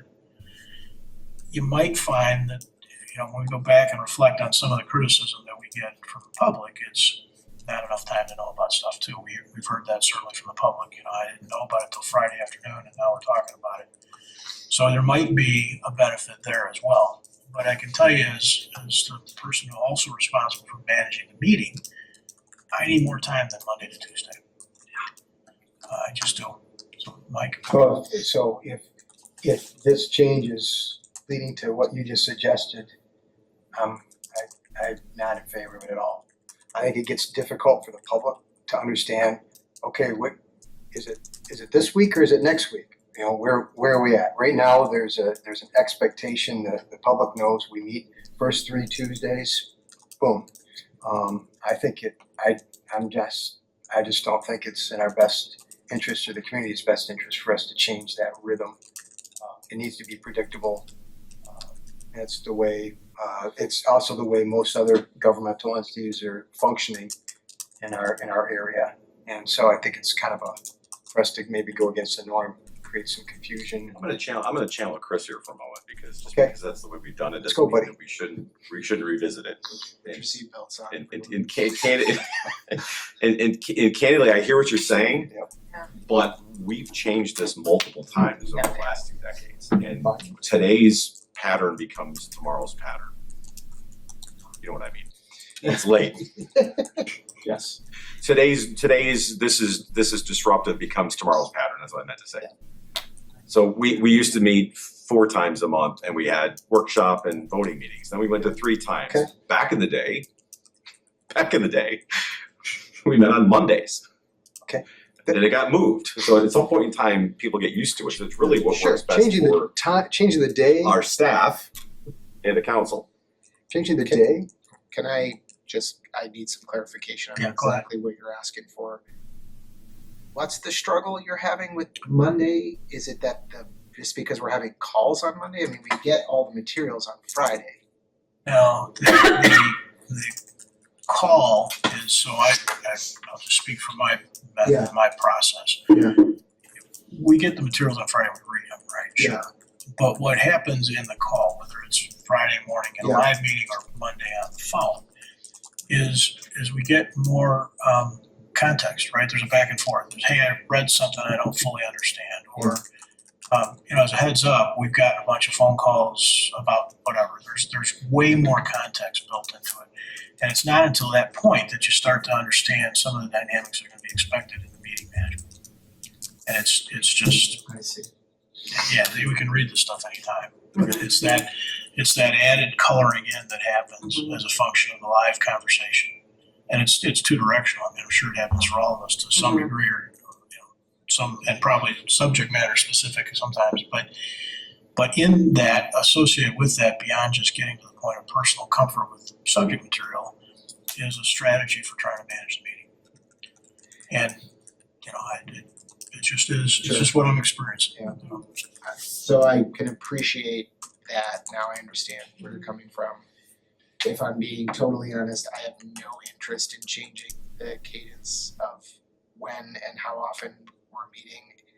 I am happy to do the 6 o'clock start time. I think that should be used more when we have heavier agendas. So I know that's maybe not the same for everyone, just speaking for myself. I kind of feel like I've made adjustments to my professional and personal life to make the first 3 Tuesdays work as best I can, and to go to an every other week model, I think would be difficult for me personally. So, but I appreciate the idea of trying to create more time and with the materials, and maybe with some of the public expectations or education there. I would just seek for maybe a different way to do it. I think we would have a hard time getting everything done, given how a lot of our meetings have gone. And I think I do, and I have a different take. I mean, I'm okay with 6 p.m. when we have like the longer meetings, but I do have a concern for, honestly, even just the public to be able to come to 6 p.m. meetings on a regular basis. That is really difficult for a lot of working families. And so I do feel like 7 p.m. starts are as a norm are a little bit easier for the public to get here, especially if they're working downtown. So that's one of my concerns that I do have with an earlier start on a regular basis. The meeting count, remember guys, I didn't look back and quantify it, but we probably have scheduled 32 to 34 meetings a year, something like that scheduled right now. And we probably, if you look at some window beyond 1 year, 4 to 5 years worth of looking back, we probably cancel half a dozen of those just as a normal course of either too many vacations or not on the agenda. So we're talking about, if you went on every other week, you're talking about 26 meetings a year instead of probably 28 to 30. We're not talking about, it's not quite the compaction that maybe it sounds like. Does the every other week, sorry, Martin, does the every other week though if we have a vacation issue, then it's like a month. Yeah, right. Yeah. So, Concerning too. It would magnify that for sure. Yeah, you know, I think we have a need for, if anything, we have a need for more time to meet, not less. There was voiced some concerns before about how long the meetings take. So having fewer meetings would only exacerbate that issue. I'm open to conversations about how often we meet and why, but this reason isn't, the reason that was pulled forward is not reason enough for me to make this monumental change, in my opinion. Regarding the time, I tell you, District 99, we changed in my last term, we changed it to a 6:30 start, which was kind of that compromise of what you were, we had the same concern there that you expressed. And we felt like that kind of hit the mark. And we never got any complaints about it, and it was also with some respect to staff. And trying to help them get out of here earlier. Right. So maybe that's something we should talk about. I guess the correct. Go ahead. Yeah, I was going to say I would be all for moving it up to 6, but I would like some comments from the public at some point about if we're doing that, if that's unreasonable or not. But I think moving it up to 6 would make us more efficient, which is really what we're talking about. I think the idea of the every other week is interesting. Is that something that would also give staff more time and make the process more efficient for them and getting us information and making the entire meeting process more efficient by doing it that way? I don't know. It's too late to ask him that question. No, but it's something that I think, I'm not saying it's a great idea too, but I think it's something we should explore and discuss if that's something that would make this process more efficient and the dissemination of information easier for everyone and getting prepared for meetings easier. I'm not convinced it will do that, but someone wants to. I'm open to it. I don't feel strongly one way or the other. I can stay with the way we're doing it, start early, it's fine. My point to you is simply that we have changed things in the past and it becomes the new pattern, that's all.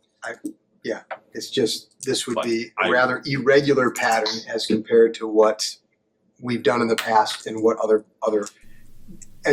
agencies do. It's rare for me to say I'm not open to something, but this is something, this is a discussion I really don't think is worth having. Well, you're probably not surprised, I'm totally open to earlier, no surprise there, but it's not about me. It's about what's best for our staff who's been here since 8 o'clock this morning or earlier. And it's about our public who might have to get up and do something tomorrow morning. It's not about us. Yes. So a couple of staff comments on this. One, I think if we were to consider this maybe an established like first and third Tuesday of the month, so we don't get it every other, because that can get really confusing. But like first and third, second and fourth, or something like that where it's very predictable. Second thing, there's just trade-offs here, right? We get more time to prepare for a meeting, but then you have to get more into a meeting, and so it's just that could vary agenda by agenda. The time frame of like how much time the staff and the public has to prepare is the other trade-off, right? But it's the same trade-off. Like you have more time to prepare for the meeting, but then when you get there, there could be double the agenda items. So we're open to any direction from the council on those trade-offs. Let me add some risk of being a historian in a row. We did guiding DG last year, and we've done 2 governance meetings that have had contentious components to them. Okay? Over a typical 4-year window, that's not what our meetings look like. There's a lot of meetings. We're in here at 7 and at quarter to 8 we're done. I'm not convinced. We've had meetings where we take bets on, are we gonna get out of here in a half an hour or less. It is, I guess I just want to caution everybody to try and expand their reflection of experience. They aren't all aggravating till 10 o'clock at night. They're just simply not. It's really not. I mean, the guiding DG effort was worth every minute, but it was really unique. It was unique not only in what was done, but in how we went about doing it. Now, if the next council in 7 years decides to go about it the same way, maybe, but even in the 11 and 15 and 17 updates, we didn't do it that way. It was, and it's not a right or wrong, but it was very, very different than the experience that we've had. Yeah. Yeah. So I guess as I'm trying to build my case for a first and third or second and fourth, just remember that it's not right now like there's 36 meetings a year that are 4+ hour meetings, that absent that, we're not gonna get our work done. We're not. They're more like 28 meetings, 26 meetings, and a whole lot of them are 2 hours. So that my thought with the 6 o'clock, and I appreciate the reason why it might not be a good idea, but the thought about that was if you just added an hour of earlier start, then those meetings, even if they're 3 hours, they're not done at 10 o'clock. I think absences. I was going to say I'm open to a discussion about the first and third, the second and fourth. The every other thing, I think, to me that just doesn't. I just don't want to do that, And I'm just worried about absences because that's a month. Yeah. correct. Then we miss. Yes, although I would also say, and I don't want to extenuate this conversation even more, but I would say that we also had the discussion about, do we actually have to have everybody here for every single meeting? Yes, I think yeah. last year we did, last 2 years, because we were doing such heavy duty stuff every week. It was the next 10 years of the village. There was a lot of stuff like that. To Bob's point, and everything's important, don't get me wrong, everything's important. But there are some things that are more routine, and do we all need to be here for the routine stuff? I think maybe we should meet, and again, there are certain things that we have to have everybody here for, like this conversation. But there are a lot of other things I don't think we need to have everybody here. If we have a quorum, we should operate. That's what most governing bodies do. And I think, to your point, the last 2 years were unique in that respect.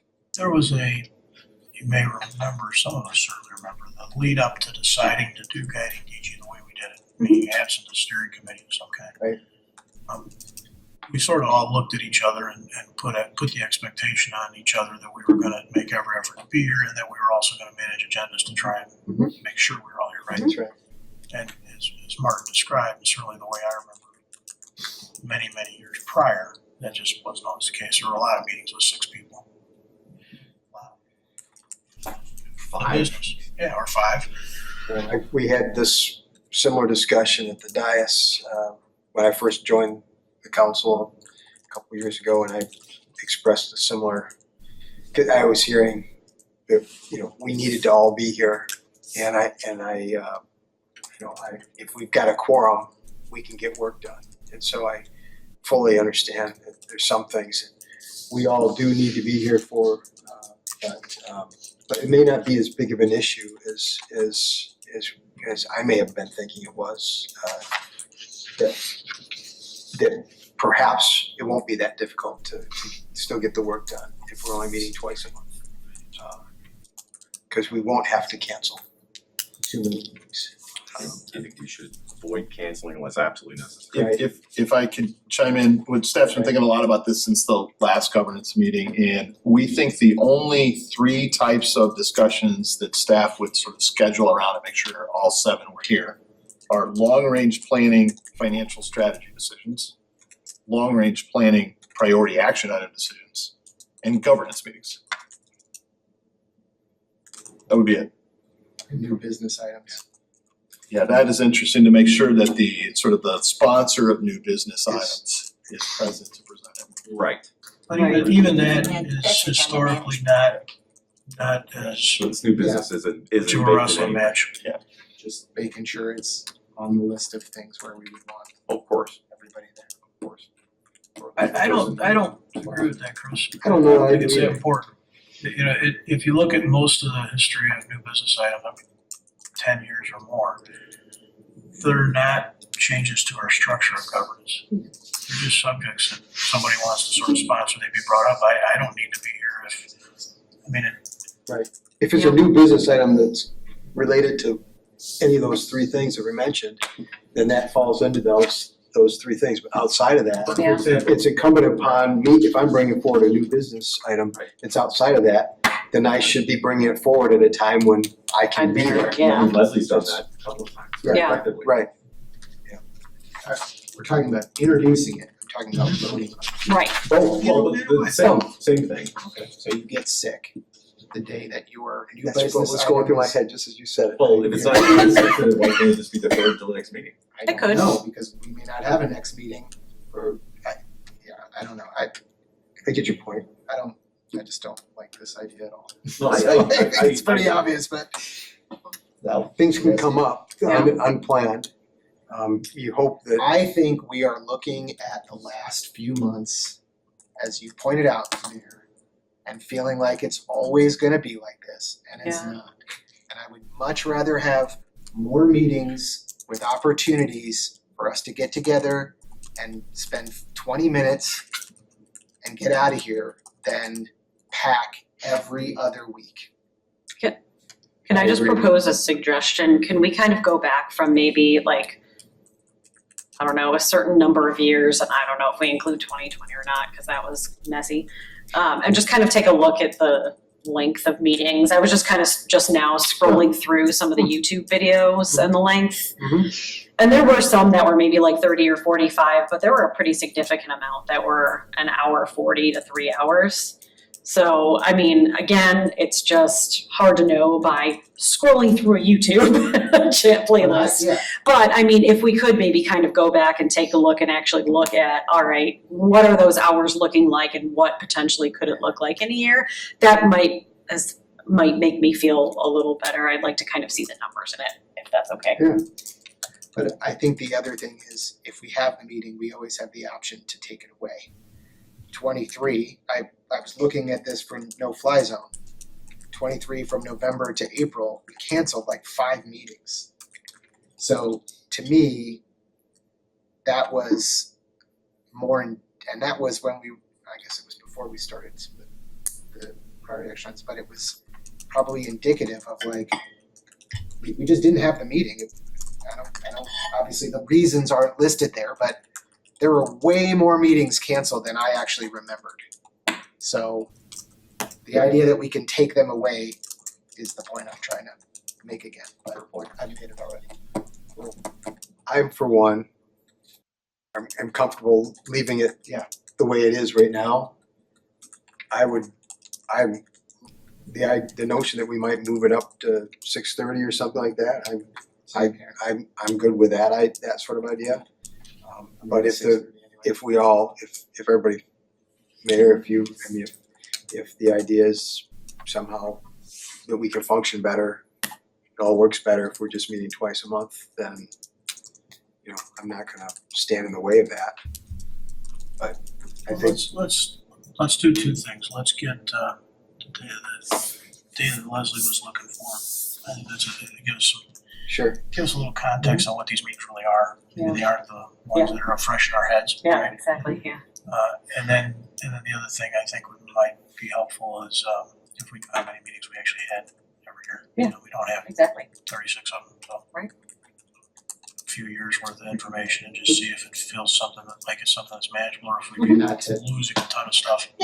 Can I ask that we look at some of the years prior to the pandemic? Oh, yeah. Because if we look Absolutely. at the last 2 years, knowing totally. this is We need what is, right? And then the prior 2 years to that are gonna be kind of weird. Oh, absolutely. So I think that it's. Would it be too much to ask for the length of those meetings as well? Oh, no, that was what I was asking for, was the length of the meetings. How long? Yes, that was. Not just the number. No, that's what I was saying. I was scrolling through the YouTubes and looking at the length of them.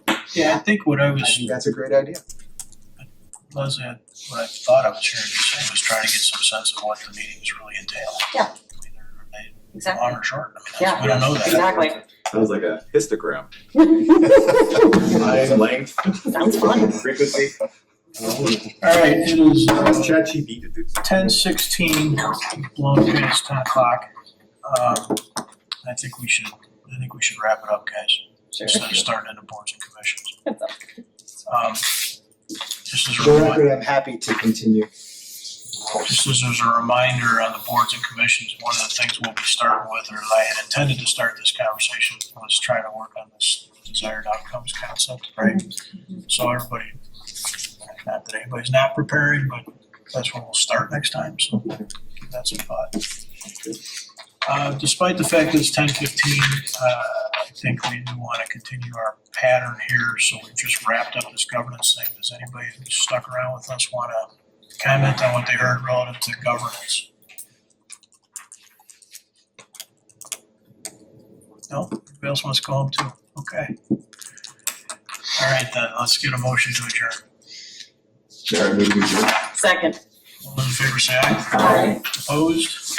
We're adjourned. Thank you all. Good night.